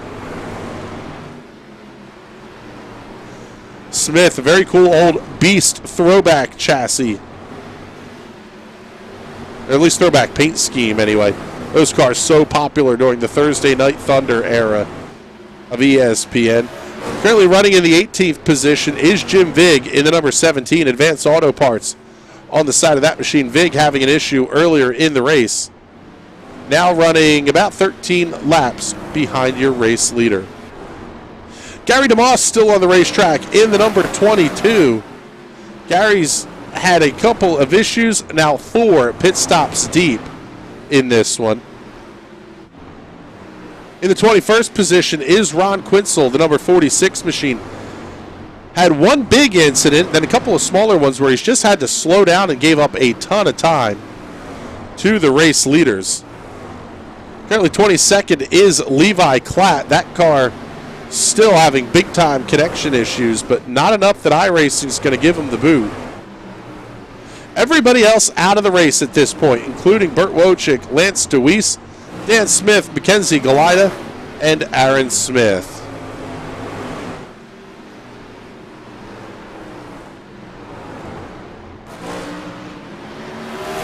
Pick up Brandon Hughes and Mike Barry. This is the tightest battle for position on the racetrack, and it is the fight for the 8th position. Turning lap 276, the pit window going to open here very, very shortly for your race leaders.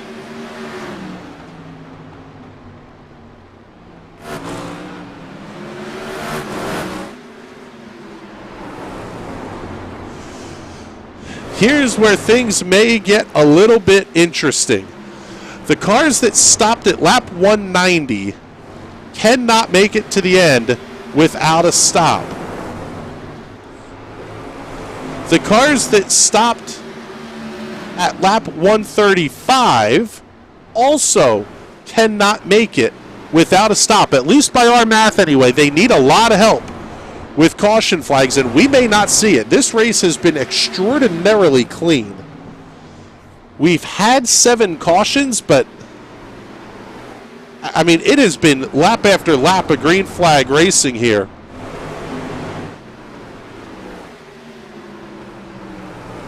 Here comes Ryan Sellers onto the pit road. He's going to be the first of the cars to make this call to come down pit road. Let's see what the 30 machine elects to do here. Hits his marks cleanly. Car immediately starts filling with fuel. Front tires will go on. Again, the car's jacked from the front and the rear. No hydraulic jacks on these cars. We'll see if he's going to take all 4 Hoosier Racing tires for Ryan Sellers. He's down and away, 18.77 seconds. Ryan Sellers stopping on lap 279. Only going to get him to about lap 458. Now, that is a very short stop for fuel only, but it does not make the end of the race, so trouble on the racetrack. Couple of cars up against the outside retaining wall. That's Rich Foreman and Derek Love. They're out of the racing line. Let's get you a Hot Shoe Racewear instant replay. See what happened here with Rich Foreman and Derek Love. Foreman looks inside. Oh, just not enough to get slowed down. Foreman, they both able to quickly get rolling again. So we're going to stay under green. That's exactly what Ryan Sellers needed to see, was this race staying green.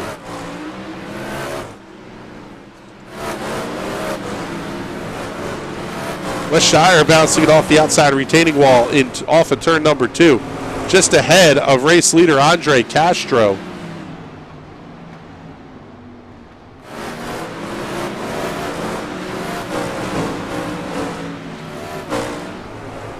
It is just so easy to get these cars into a big push and then you bounce them off the wall. And lucky for Shire that that car didn't go for a wild ride down the back straightaway.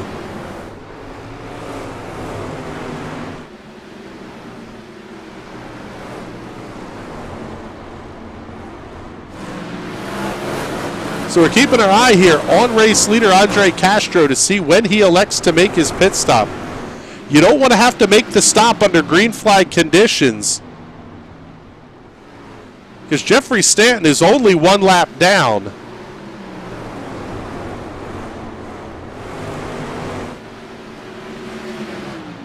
Castro looking inside of RJ Hetke. Hetke running into 16th position.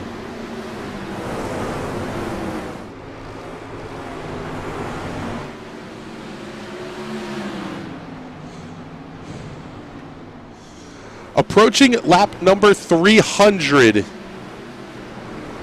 here, which is pretty incredible that we're still going to have 205, now 204, no, 205 laps to go from here. Caution is out on the speedway. Yellow flag is out.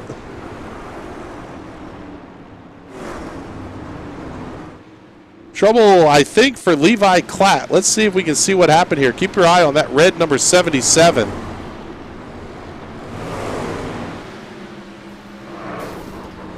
Oh, hard up into the outside wall.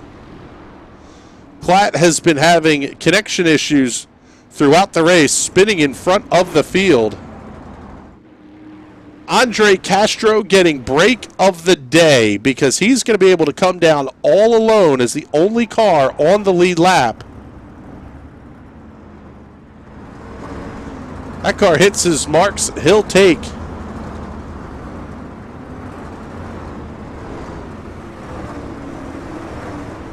Should be taking 4 tires. Yep, he's going to take 4 tires, but gonna need some help to get to the end of the show here. Our math says lap 477 is going to be it for Andre Castro. That will move Jeffrey Stanton, we think, to the race lead. Stan has come around and started lap 298. Castro going to be just a car behind.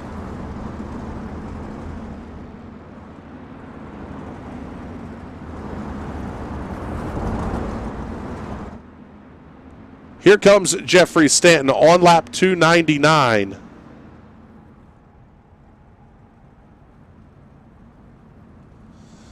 Once again, cannot make it to the end of the race here for Stanton. Let's see what he elects to do here in terms of tires. Stanton goes, I think, fuel only. I didn't see if the front of the car came up there, but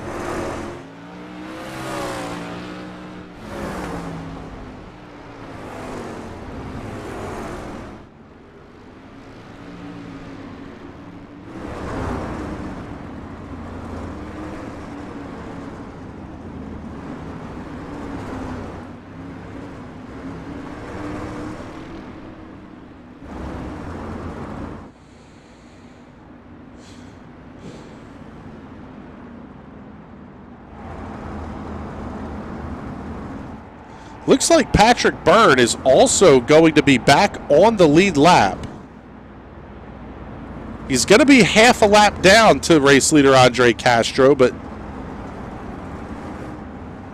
Byrne electing not to come in. He has, in fact, one of the few cars that has not stopped here in the 100s territory. Here's Mike Barry working his way into his pit stall.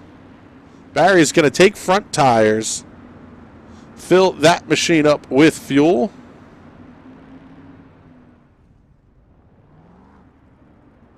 Barry down and away, 11.23 seconds. Lights are out on the iRacing safety car, so we're going to go back to green flag racing here. Lap number 304.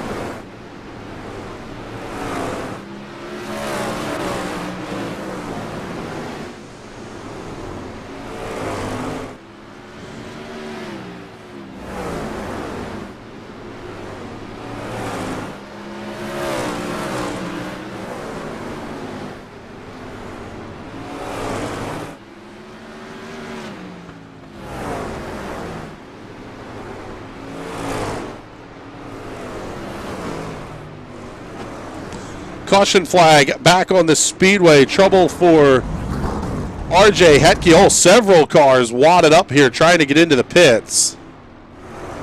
Let's see what happened here. Pick up the 35 of RJ Hetke.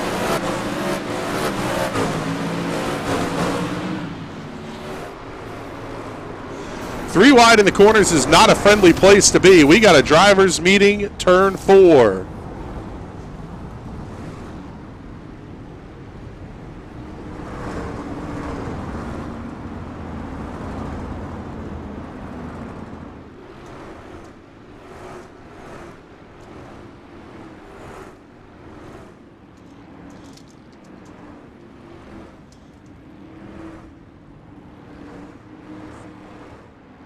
Hetke able to get into his pit stall. As we go back to the live look, that caution going to benefit some of these drivers at the front of the field.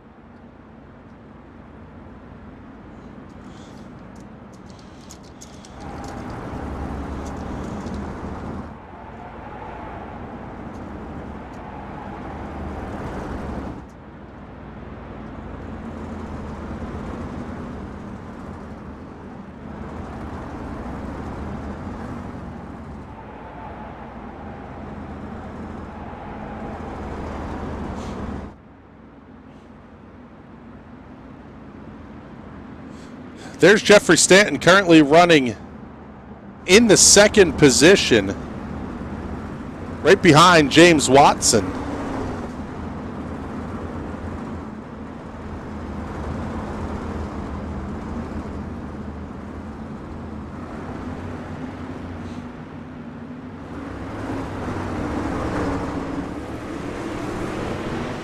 Green flag goes back in the air. We'll keep an eye on Stanton here. He thought about looking high on Watson off of turn number 2.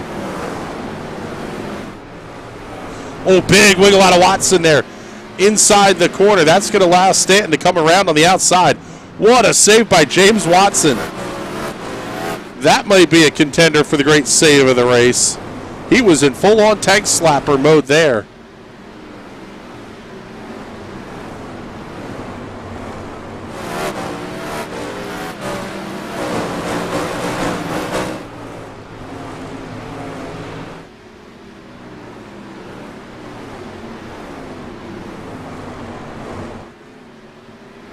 Patrick Byrne just 2.5 seconds back of Stanton. Fantastic run for Patrick Byrne. That blue and white number 27 down on the inside lane of the racetrack. They're using almost four grooves of racetrack here just ahead of Byrne. Losing a ton of time here under caution. Mike Barry going to look to the inside. Barry fighting his way forward. He's trying to naturally unlap himself. Barry currently running in the 7th position.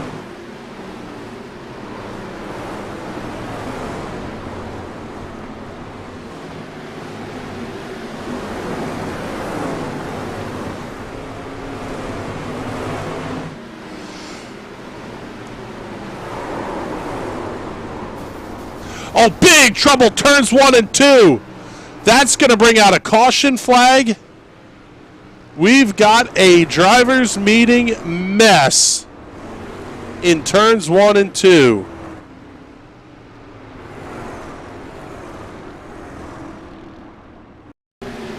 Take a look here at the Hot Shoe Racewear Instant Replay. Keep your eye on the 17 of Jim Vig. Barry makes contact with Ziegler. Several cars pile in. One car almost going out of the ballpark, but hooked on the outside retaining wall. Man, that is a mess. Now, here comes Patrick Byrne down onto the pit area, so he's going to get his pit service made. Byrne having to stop on the back straightaway. That alone is a pretty big disadvantage here, but we'll keep our eye on the stop for Patrick Byrne. This one looks to be fuel only here. The stop on lap 322 gets Patrick Byrne to lap 501.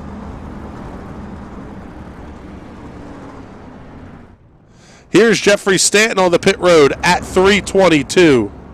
Andre Castro, the race leader, also in. This caution flag could not have timed out better for the cars at the front of the field. Castro down and away, 4.95 seconds, no tires. I can't imagine these guys are going to want to run upwards of 175 laps on a set of tires.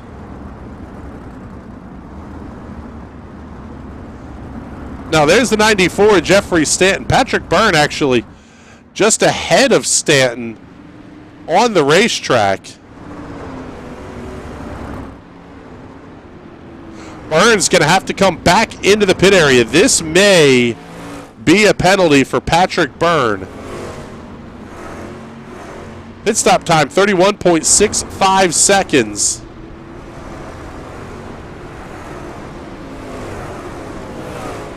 Yeah, this looks like this may be a penalty that Patrick Byrne is going to serve. What a tough break there for the number 27. He's down and away. 12.73 seconds, so I don't think that's a penalty. Not quite long enough to be a penalty. We're going to have a dogfight here for the race lead, though.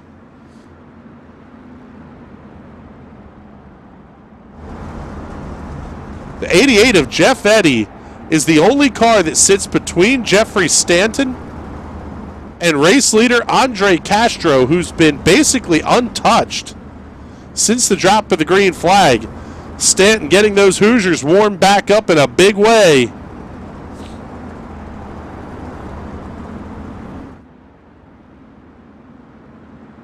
There's race leader Andre Castro. We've hardly shown the guy, but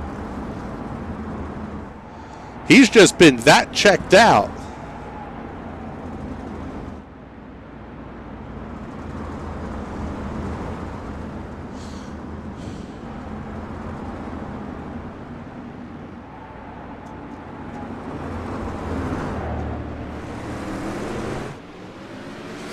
Green flag back in the air. Eddy clears out of the way. Battle for the race lead is on. Andre Castro, Jeffrey Stanton, 328 laps into the Maconi Setup Shop Little 500.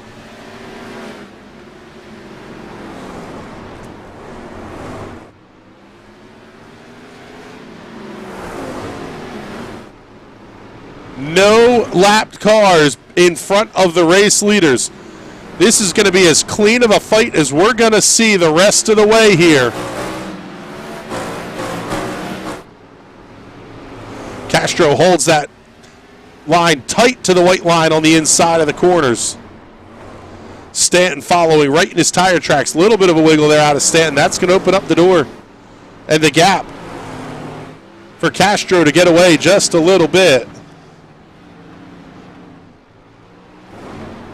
Looking back in the pack, Corey Cleary, Ryan Sellers going to continue to do battle. The fight for the race lead.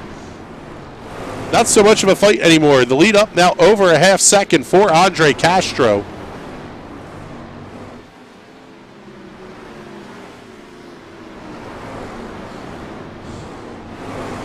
This fight for third is a good one, though. Cleary and Sellers battling one lap down to the race leader.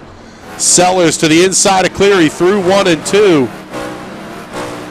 He gets that pass cleaned completely. Or completely clean, whichever way you want to say it.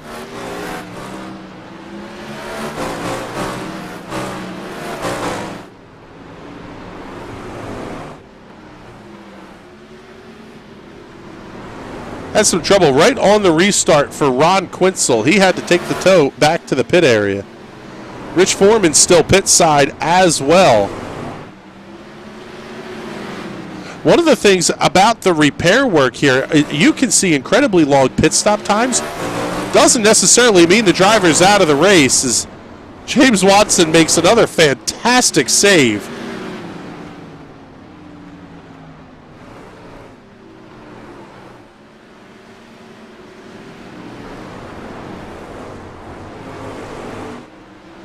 This battle has slowed down. Let's pick up James Watson and Derek Love. This is the fight for the 7th position.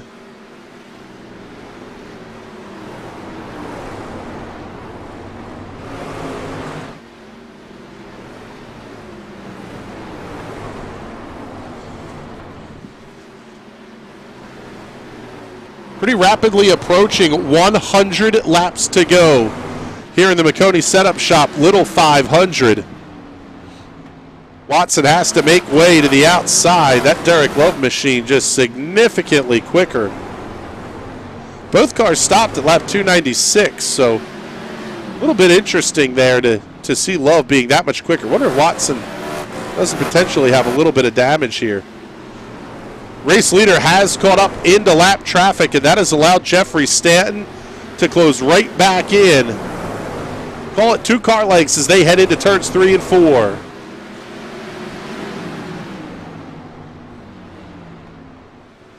Andre Castro has just been fantastic through lap traffic. Forcing some doors open as needed. A little bit there on RJ Hetke in the 35.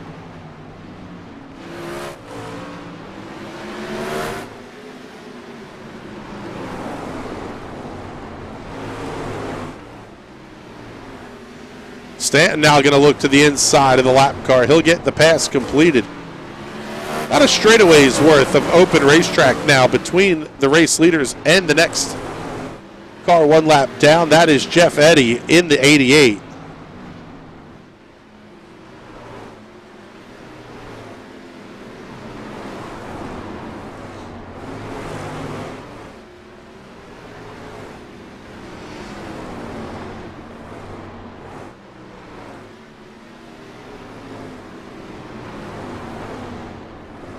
Trouble down the back straightaway for Sam Boutwell. He's going to have to jump to the pit area. Take the toe in.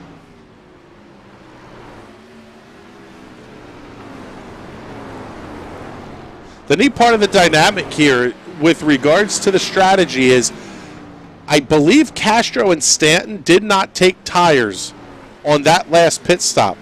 So Jeffrey Stanton is still running about 60 lap fresher tires than Andre Castro.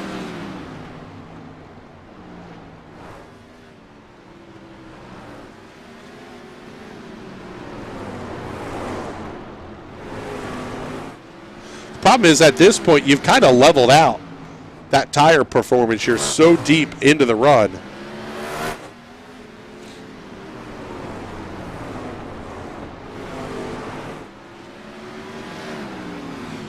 After 353 laps, or 352 anyway, the battle for the race lead is still only about half a straightaway between Andre Castro and Jeffrey Stanton.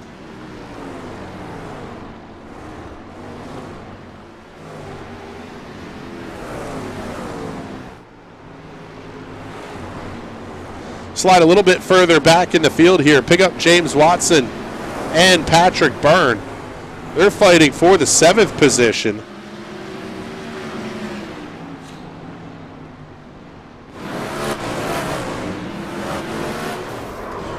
Oh, big wreck. Derek Love is involved, as is Mike Barry. Huge wreck in turn 3. That's going to bring out the caution flag. Get you the Hot Shoe Raceway instant replay here. This is Mike Barry coming inside of RJ Hetke. Oh, he just lost it down the straightaway. And Love goes up, over, and out of the ballpark. He's going to automatically come back to the pit area.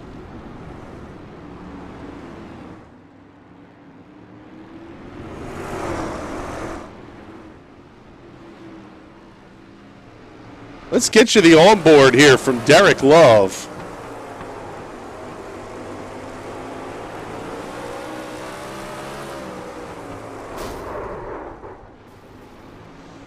There you go. Up, up, and away you go. Derek Love flies back to the pit area. Andre Castro, Jeffrey Stanton, both on pit road. Both cars down and away in about 20 seconds. This is going to put Ryan Sellers and Frank Ferry back on the lead lap.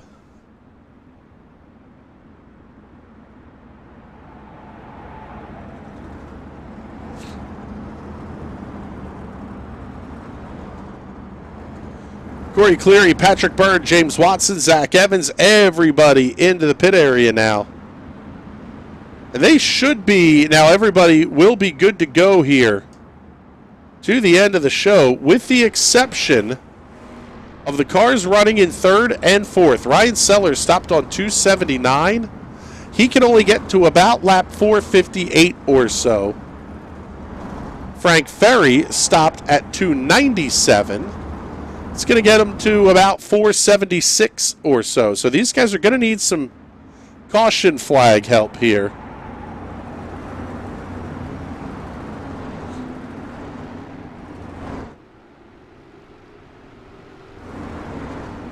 Corey Cleary still going to be scored 1 lap down. Now here's Sellers and Ferry both taking the wave around.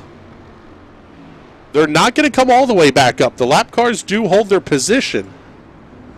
But they're now going to be in a significantly better position here.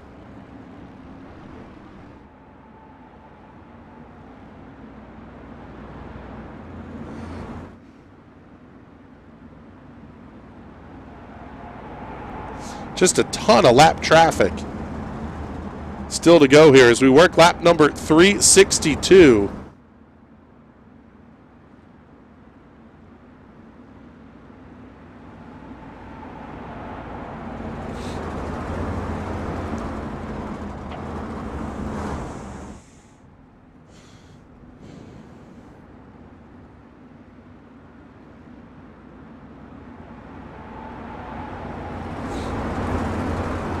Jeffrey Stanton looking high. He wants a piece of race leader Andre Castro. And he's going to let the world know it here, too.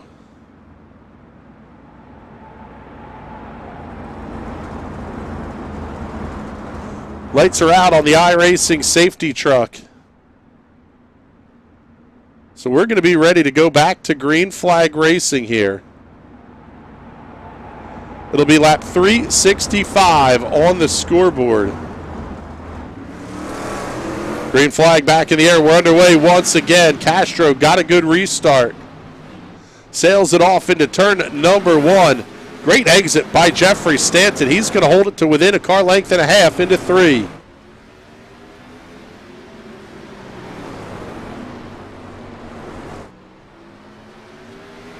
Castro just set the fastest lap of the race, 12.62 seconds. 12.75 that time for Jeffrey Stanton. Stanton was 0.2 quicker that last lap.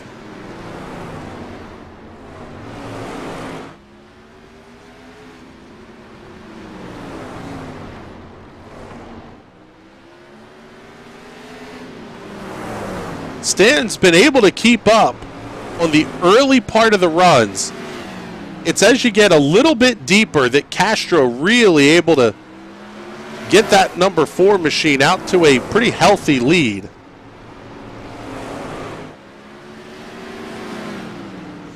At this point, it's going to be all about when they catch lap traffic, and Ryan Sellers got a little bit of help from the lap traffic. He's now going to be 4th in line on the racetrack with only 5th place running Corey Cleary between himself and the race leaders. If the leaders get bottled up, we could have a 3-car fight for the race lead. Sellers is just going to need a ton of help from the caution flag to make it to the end.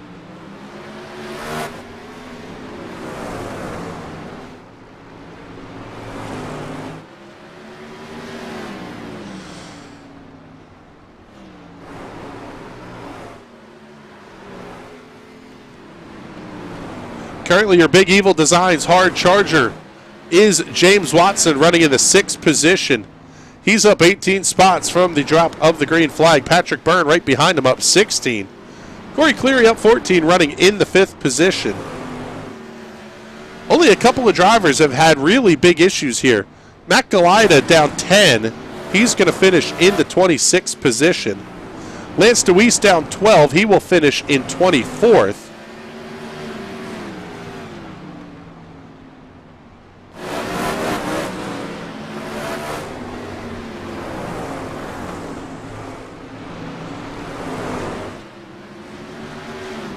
Race leader Andre Castro easily around Patrick Byrne. Byrne holds the wide line. Trouble on the racetrack for RJ Hetke. That car is showing as having had an incident. We stay under green though. Castro, Stanton, Sellers, Ferry, your top 4 all on the lead lap. Corey Cleary, the NRN first car, 1 lap down. He is 1 lap down, running in the 5th position. James Watson 2 laps down to the race leaders. 3 laps down is Patrick Byrne in 7th. Whole Hornet's Nest of race cars just up here for race leader Andre Castro to work his way through. No gaining ground for Ryan Sellers here. He's actually fallen back to a full straightaway behind the race leaders. Castro just clearing the lap traffic out of the way.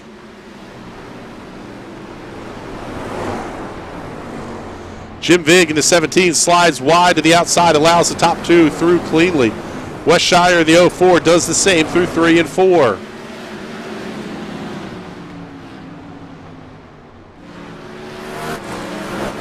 Seeing Bob Bunton checking in the comments, saying he's watching from Avon, Indiana, supporting Bobby Smith. Thank you very much for tuning in this afternoon, bud. We appreciate it. Sam Boutwell having an issue. He takes the tow back into the pit area. Andre Castro just having no problem getting through lap traffic. Jeffrey Stanton follows him right through. Just can't get close enough to make the big move on the race leader. You wonder if he's kind of holding back a little and just sitting on keeping those tires fresh for the run late in the race. We say for the run late in the race, we're 387 laps into the Maconi Setup Shop Little 500. I want to welcome everybody who's watching on the Maconi Setup Shop Facebook page. If you want us to get your comments up on the air, make sure you hop on over to the National Racing Network feed. That's the only way we can see your comments there.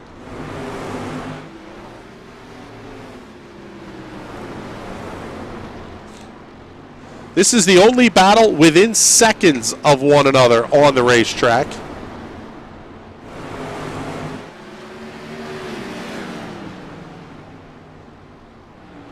Pulling up the Maconi side of things, seeing Dan Sinclair checking in about an hour or so ago, saying go Aaron Smith. Aaron, unfortunately, not having a real good day. He's first car out of the race after only 19 laps.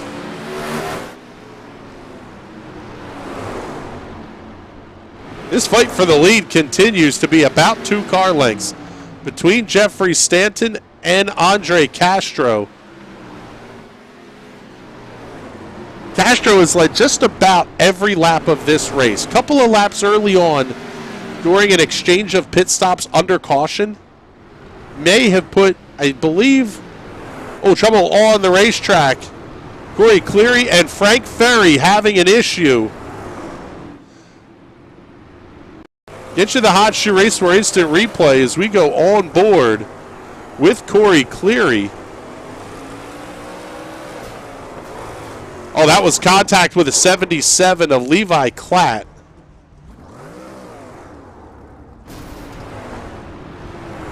And unfortunately, Frank Ferry's going to end up in that one as well.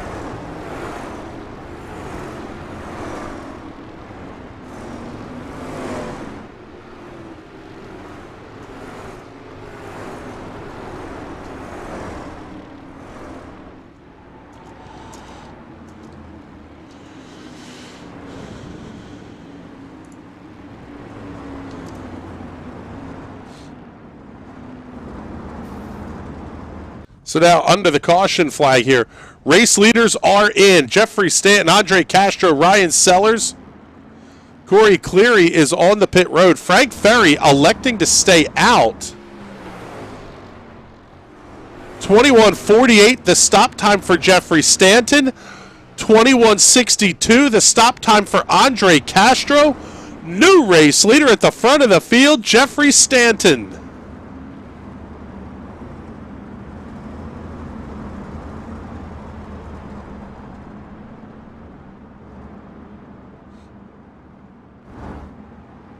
Frank Ferry still has not stopped since lap 297. At some point, he's going to have to come in.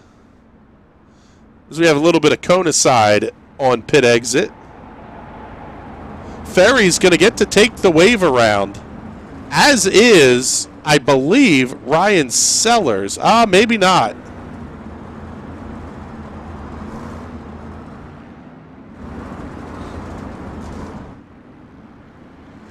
Based on where everybody's lined up, Sellers, unfortunately for him, getting caught between race leader Jeff Stanton and Andre Castro, but that's about everything Jeff Stanton could hope for here.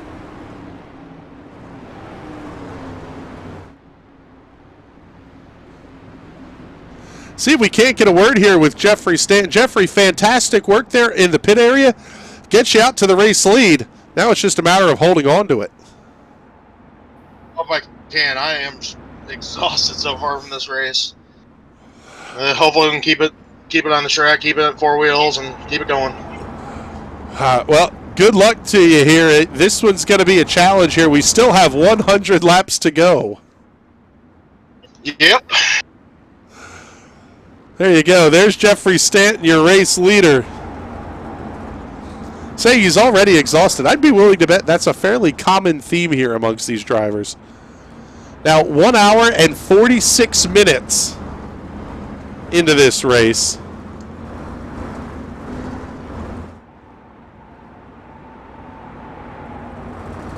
We have a moment here. Let's pick up one of the more thoughtful drivers here in the field. Wes Shire, you're back here in the 11th position. We just talked to race leader Jeff Stanton. He says he's exhausted. Is this mentally, physically, all of the above? What are you feeling up there in New York? A little bit of mental exhaustion, but I'm fine physically. All right, bud. Well, we're going back to green here. We'll drag you back up to the room. Good luck the rest of the way. Yeah, thanks. Green flag back out on the racetrack. Jeffrey Stanton holds on to the lead over Andre Castro. Castro going to have to fight to get around Ryan Sellers. Sellers is running third, but now just a hair over. 1 lap down to the race leaders. Castro makes quick work of Sellers through turns 1 and 2. Now we'll see what Andre Castro is going to be able to do. First time this race, he's had to be in catch-up mode. Lap number 405 going up on the scoreboard inside of 100 laps to go. Let's give you one more chance here to crank it up.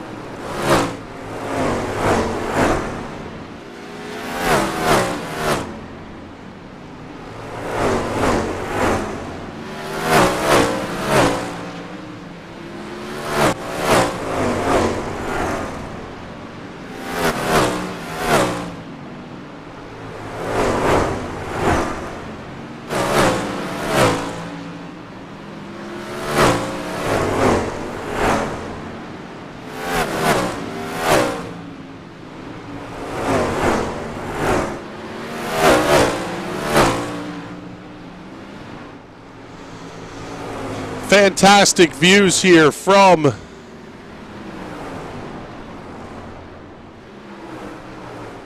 around Southern National Motorsports Park.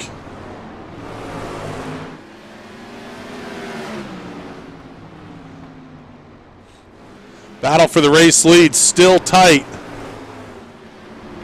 90 laps to go this time by, and race leader Jeffrey Stanton going to be catching lap traffic in a hurry. Here's Castro looking to the inside off of turn 2.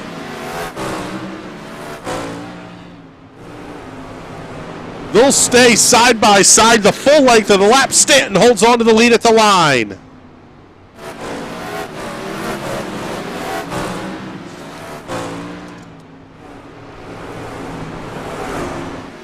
Fighting lap traffic, Andre Castro able to get around Jeffrey Stanton. He holds the line. Oh, man, big wiggle out of Castro. He holds on to it. Stanton stays right with him through the corner. They come around the 17 of Jim Vig. Next up, going to be Patrick Byrne. Byrne clears wide to the outside, allows the battle for the race lead to come through. But Andre Castro, after giving up the lead under the cycle of pit stops, able to tuck right back in.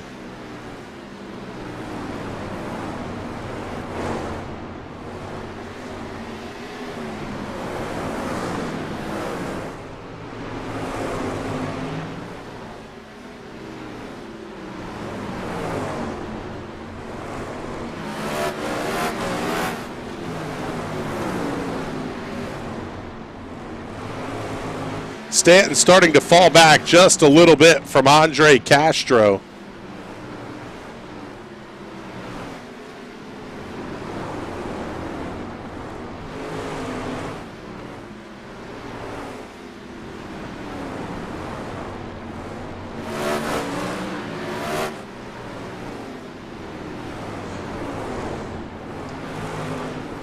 Slide back a little here, pick up James Watson. He's only about 2 seconds ahead of Patrick Byrne. But he has the spot by a whole lap over Byrne. So we'll kind of stay up here at the race lead. It's the closest battle. Not only by measuring inside of seconds, but you're talking about measuring gaps between cars in laps in some instances.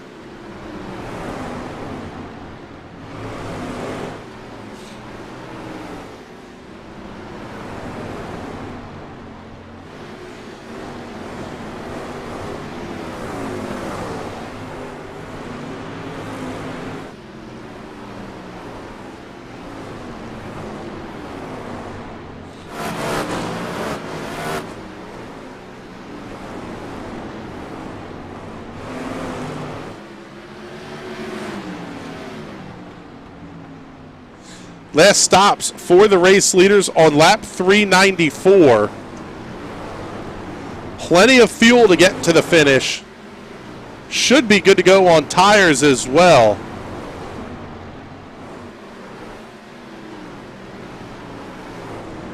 Jeffrey Stanton coming around the lap car of R.J. Hetke. Hetke running in the 12th position. About 8 laps down to the race leader. Just a blistering pace that Andre Castro and Jeffrey Stanton are setting here. Best lap time of the race for Castro, 12.62 seconds, set about 70 laps or so ago. They're still running 13 flats. In fact, Jeffrey Stanton about a tenth quicker than Castro that last lap.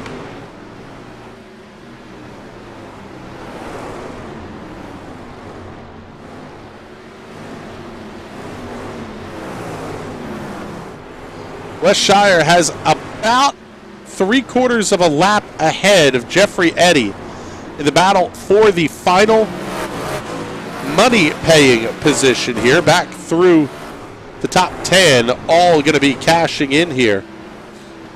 $100 to win, $50 to second.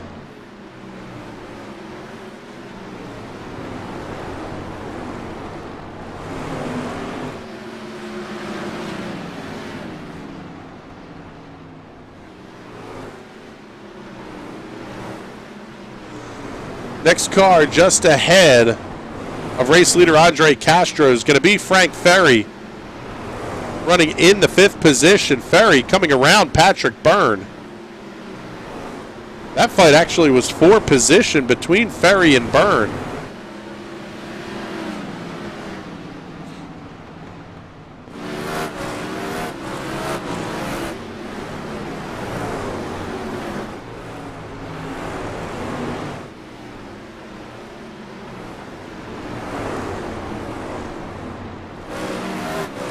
Run you through the cars that are now out of the race. Everybody from 17th on back is either pit side or out of the race,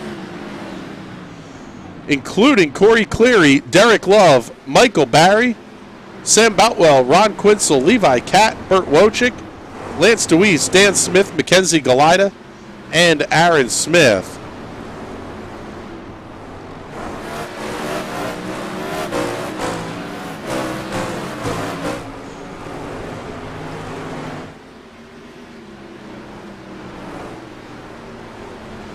Their second place running, Jeffrey Stanton, now about a second and a half back of race leader Andre Castro. Castro puts lap number 440 up on the board.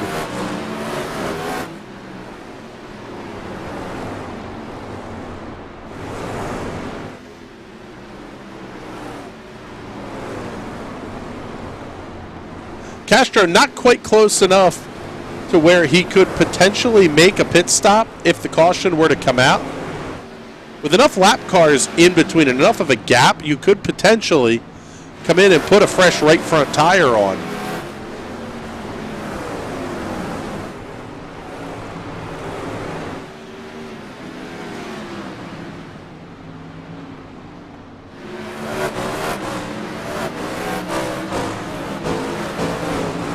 Slide back, get you a look at Ryan Sellers. Sellers currently running in the 3rd position. He's going to complete the podium. First and only car, 1 lap down.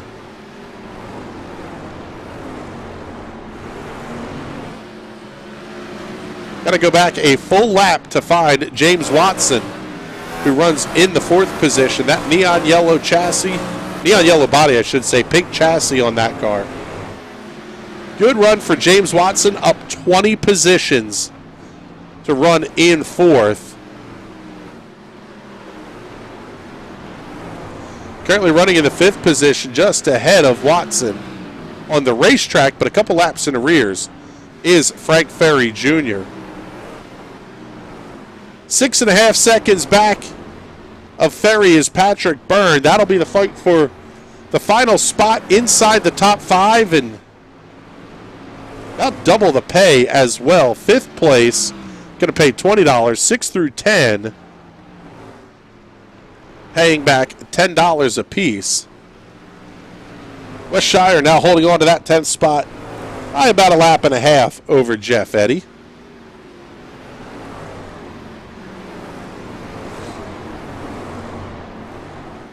The lead shrinking just a little bit for Andre Castro as he works lap traffic.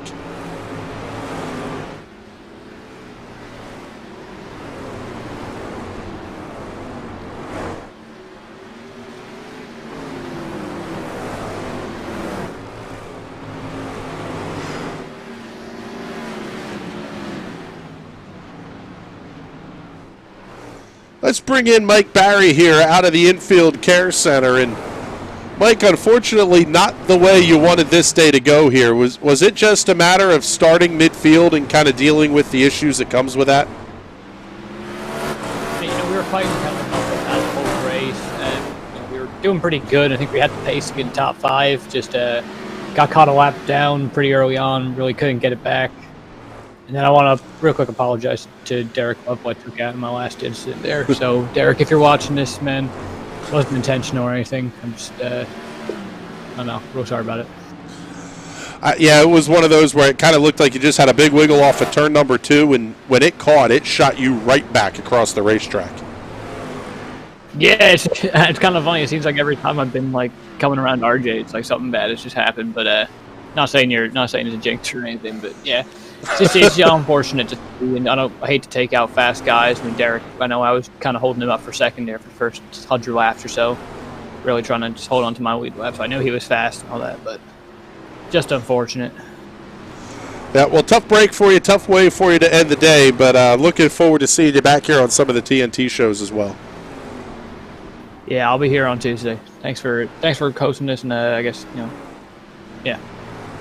All right, there you go. That's Mike Barry. Unfortunately, out of the race here. Mike going to finish in the 19th position. Saw a little bit of trouble for RJ Hetke on the racetrack. Mike, unfortunately, putting the commentator's curse on him without knowing it.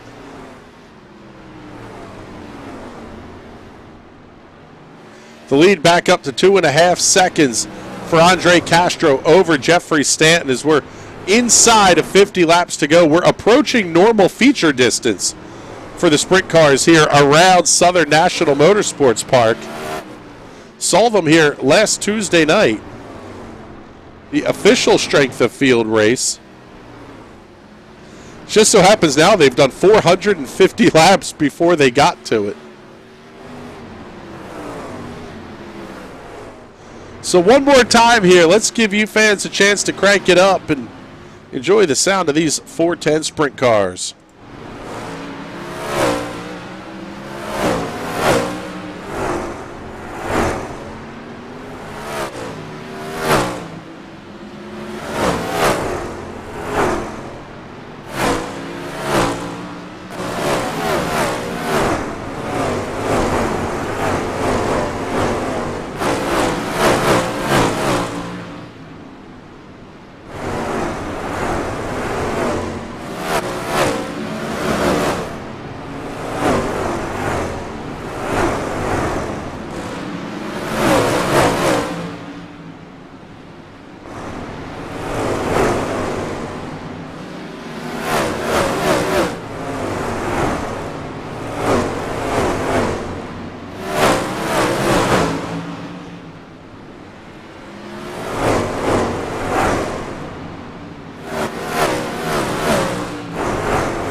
Picking up second place running Jeffrey Stanton.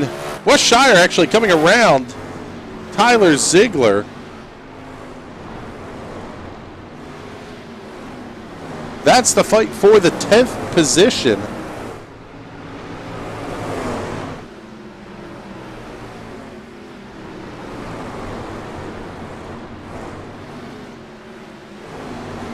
Check in the comments here a little bit. Say hello to Two-Tone. Saying hi from Anderson, Indiana. Ready for the Little 500 at Anderson Speedway. Yeah, absolutely. Saturday, Memorial Day weekend. Do not want to miss that show. Sebastian Kinder saying, James Watson, Zach Evans, 4th and 7th. Proud of my teammates. There's an issue there. It's going to be your fault, Sebastian. We're not blaming the commentator's curse.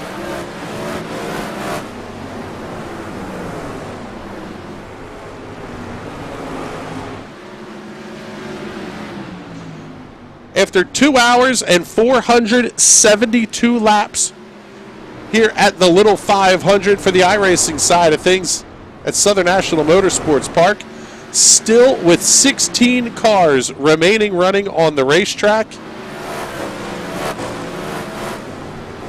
The gutted out performance of the race absolutely belongs to this number 7 machine of Rich Foreman.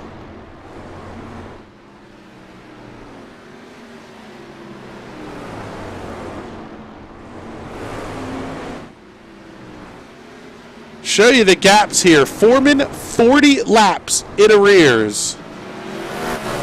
Still out there turning laps, and quite frankly, I mean, there's not that many more spots to gain, but when you look at the numbers ahead of them, could pick up a couple of spots here should somebody ahead of them have an issue.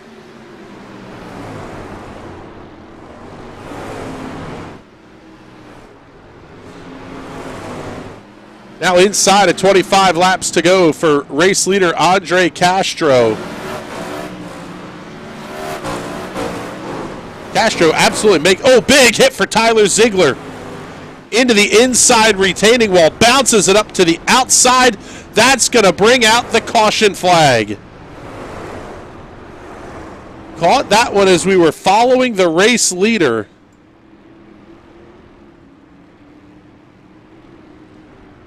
Take a look here. See what happened to Tyler Ziegler on the Hot Shoe Raceware instant replay.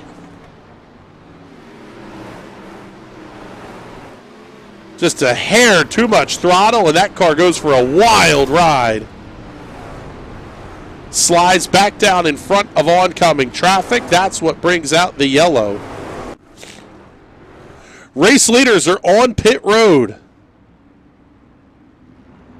Little bit surprised here. Andre Castro, Jeffrey Stanton, both on pit road. Stanton going to be taking front tires. Same is true for Andre Castro. This is not a fuel stop. This is a tire stop. Both cars going to be taking front and rear Hoosier tires. Castro, first one down and away. Here's Ryan Sellers.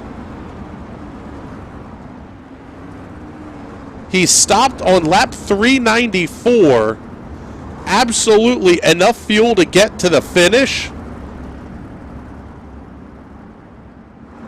But Sellers is now going to get the wave around.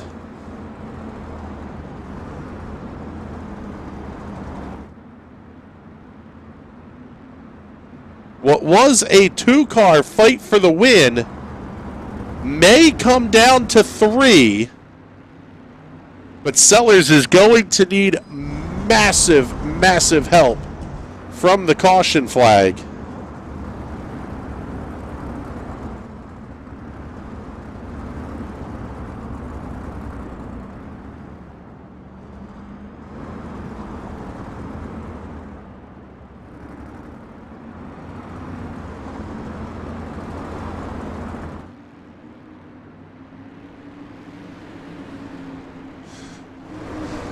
All the wave around cars are getting their wave arounds.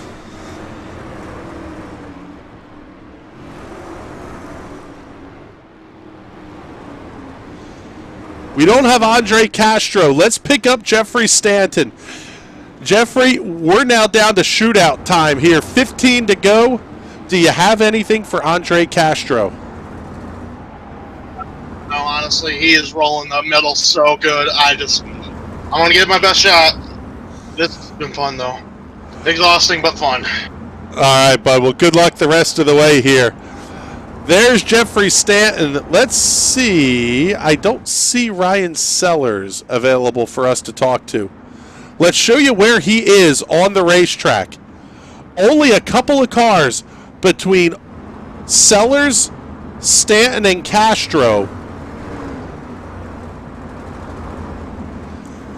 They're going to be nose to tail, and we'll say a handful of cars separates Ryan Sellers from a shot at the win. Lap 486 on the board, 487 this time. Green flag in the air. It's shootout time at the Maconi Setup Shop Little 500.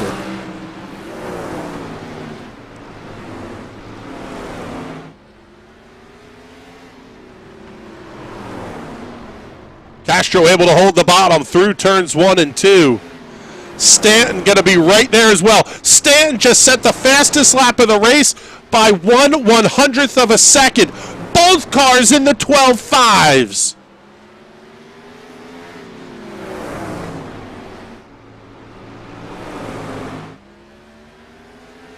Little bit of a bobble out of Stanton off of turn number 4. They're going to come to 10 to go this time by. Ryan Sellers still about 3.5 seconds back. He's going to need a caution. Seeing a little bit of a bobble out of Castro out of turn number 4 that time.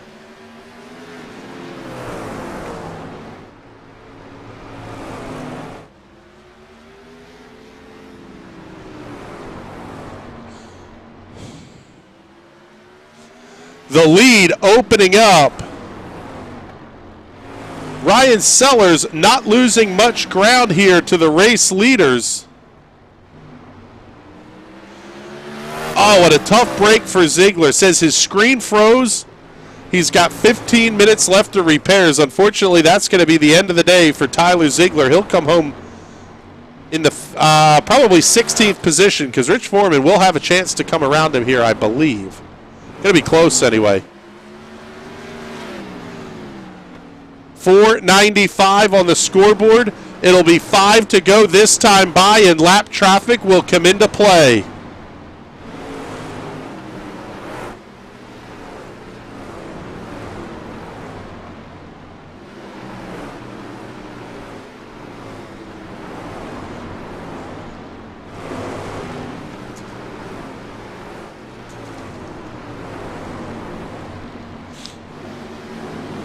Andre Castro has been absolutely unbelievable.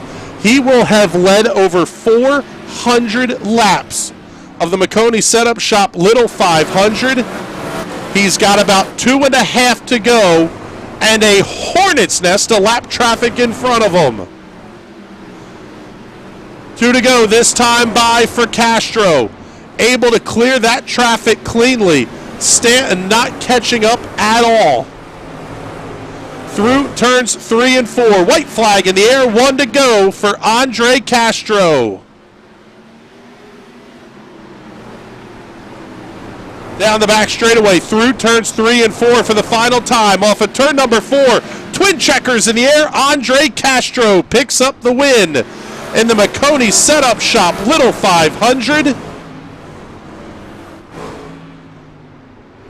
What a fantastic run for Andre Castro.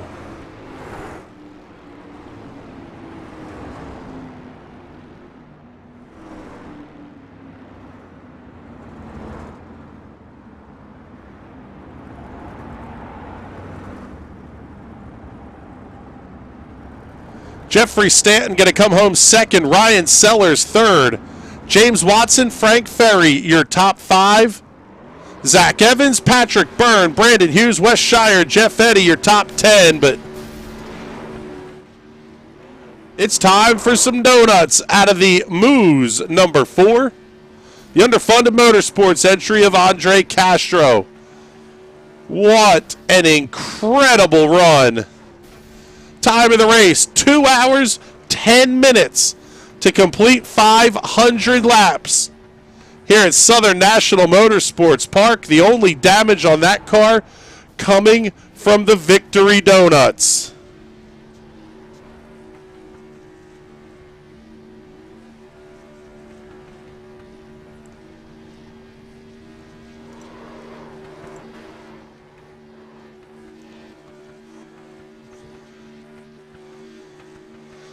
That's one of my favorite things about the sprint cars. You can get them to stand up on one wheel and absolutely burn the place down.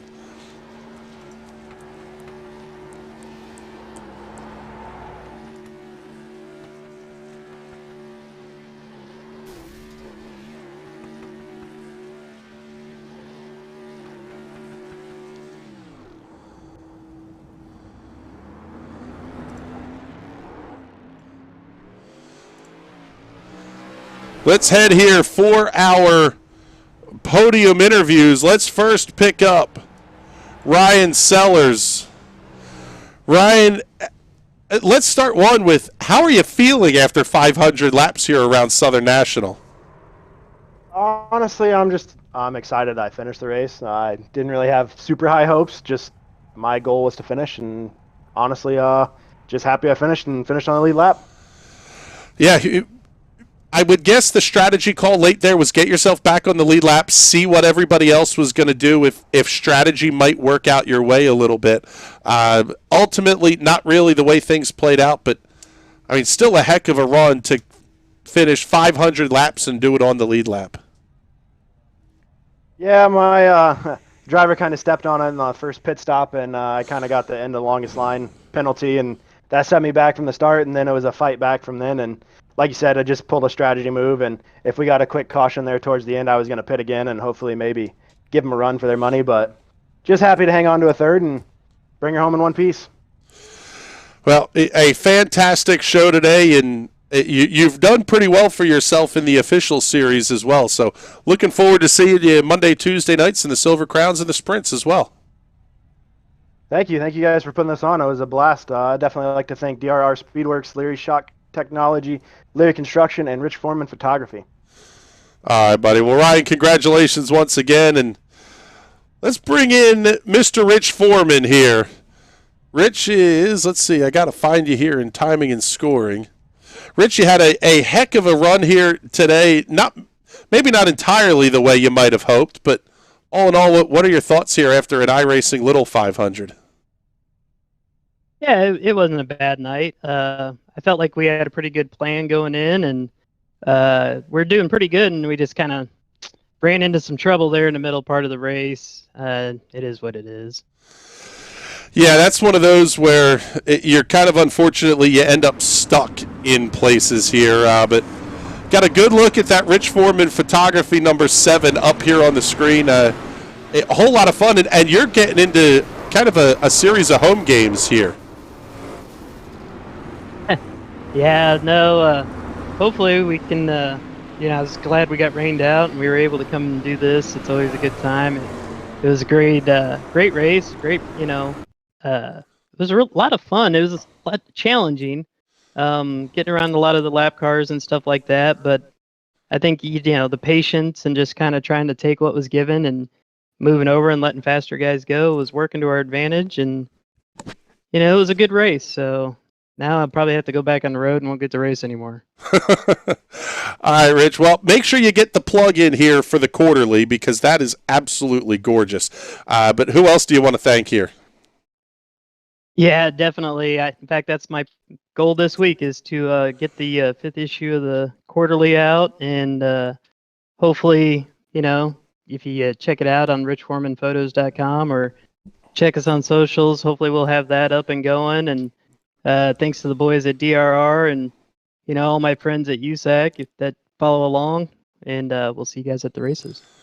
All right, Rich. Congratulations on a pretty good run here. Let's pick up our runner-up finisher here tonight, Jeffrey Stanton.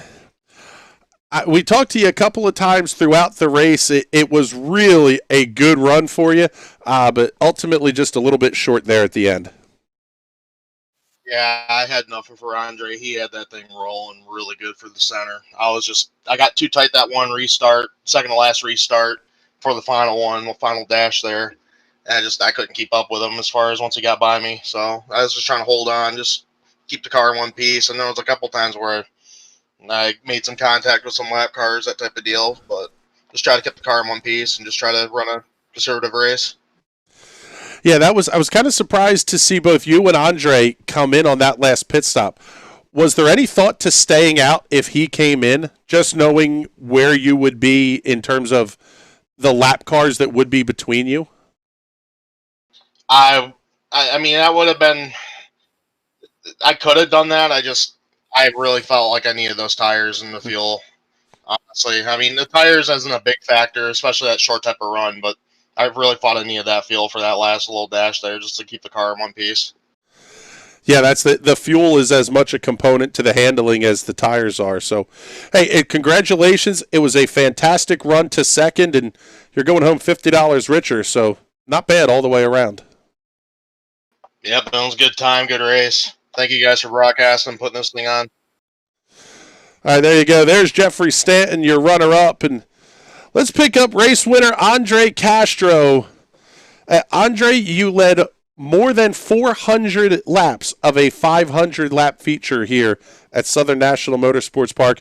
Congratulations on winning the first annual Maconi Setup Shop Little 500.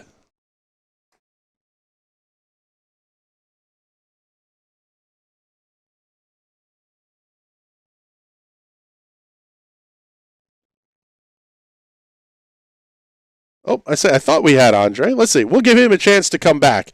Let's pick up instead our Big Evil Designs Hard Charger Award recipient of the night, Mr. James Watson, coming home in 4th, 5th position here. Absolutely epic drive to come home inside the top 5. I don't even know what happened. I was all over the place. I was lead lap and 1 lap down. I was like 3 laps down most of the race, and then next thing I know, I'm sitting in 4th place, 1 lap down, and I'm like, what just happened?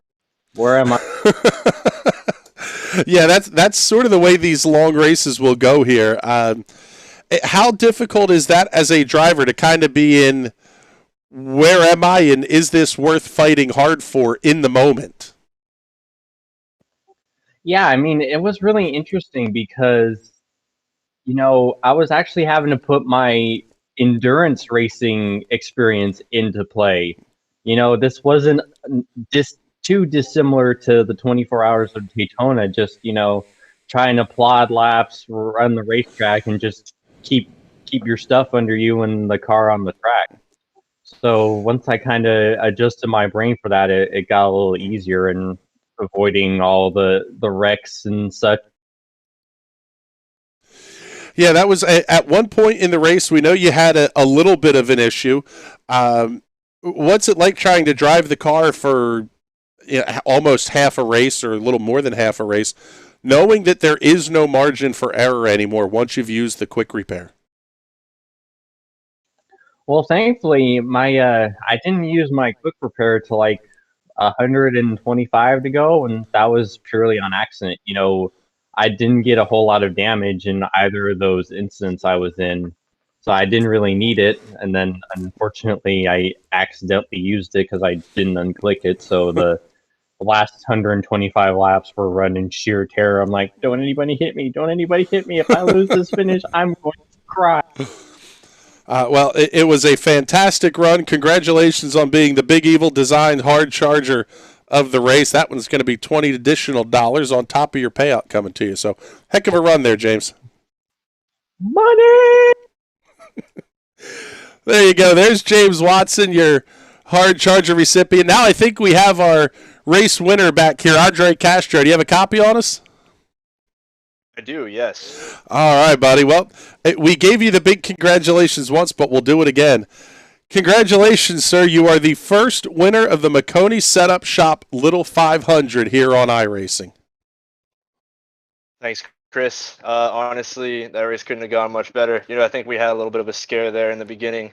I think like really early on, like lap 10 or 20, when someone crashed and didn't hold the brake and gave us a little bit of damage, but it wasn't much and didn't really hurt our pace. So just kind of had to keep chipping away the whole race. The first half, I was pretty comfortably out in front, but eventually Jeffrey picked up a lot of pace and he was right there with us. Actually took the lead at one point. So I really enjoyed that battle with Jeffrey because I know he's really experienced in this car and he really likes it. I also have had some good battles with him in the past, so it's good to see him out there again. But no, I just want to thank everybody for putting it on. I thank Moose Formaggio for jumping on board our Toyota today. Underfunded Motorsports representing them. So yeah, good day for all partners involved. David Kalb, my teammate, unfortunately couldn't participate, but he made the paint and helped me out a lot. So wish we could have had him in the race, but yeah, happy to get the win for our Cullen Brown special. Yeah, it must be a little bit difficult. Typically, you see a scenario where lap cars either go to the back or they get waved around, and you kind of know where everybody is around you.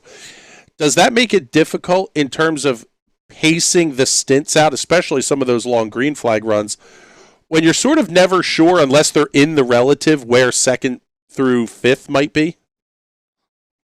Yeah, I mean, usually I had people decently close to me for most of the race. There was a point where I had a lap on the whole field, and at that point, yeah, Jeffrey kind of came up on me and passed me, and I didn't know who he was, and I looked at the F3 and I saw he had just unlapped himself. So yeah, sometimes it can be a little bit confusing, but for most of the run, I had some people pretty close to me, so I wouldn't say at the end of the day it mattered too much. I mean, I think with this car also you tend to drive it pretty flat out in terms of like saving tires.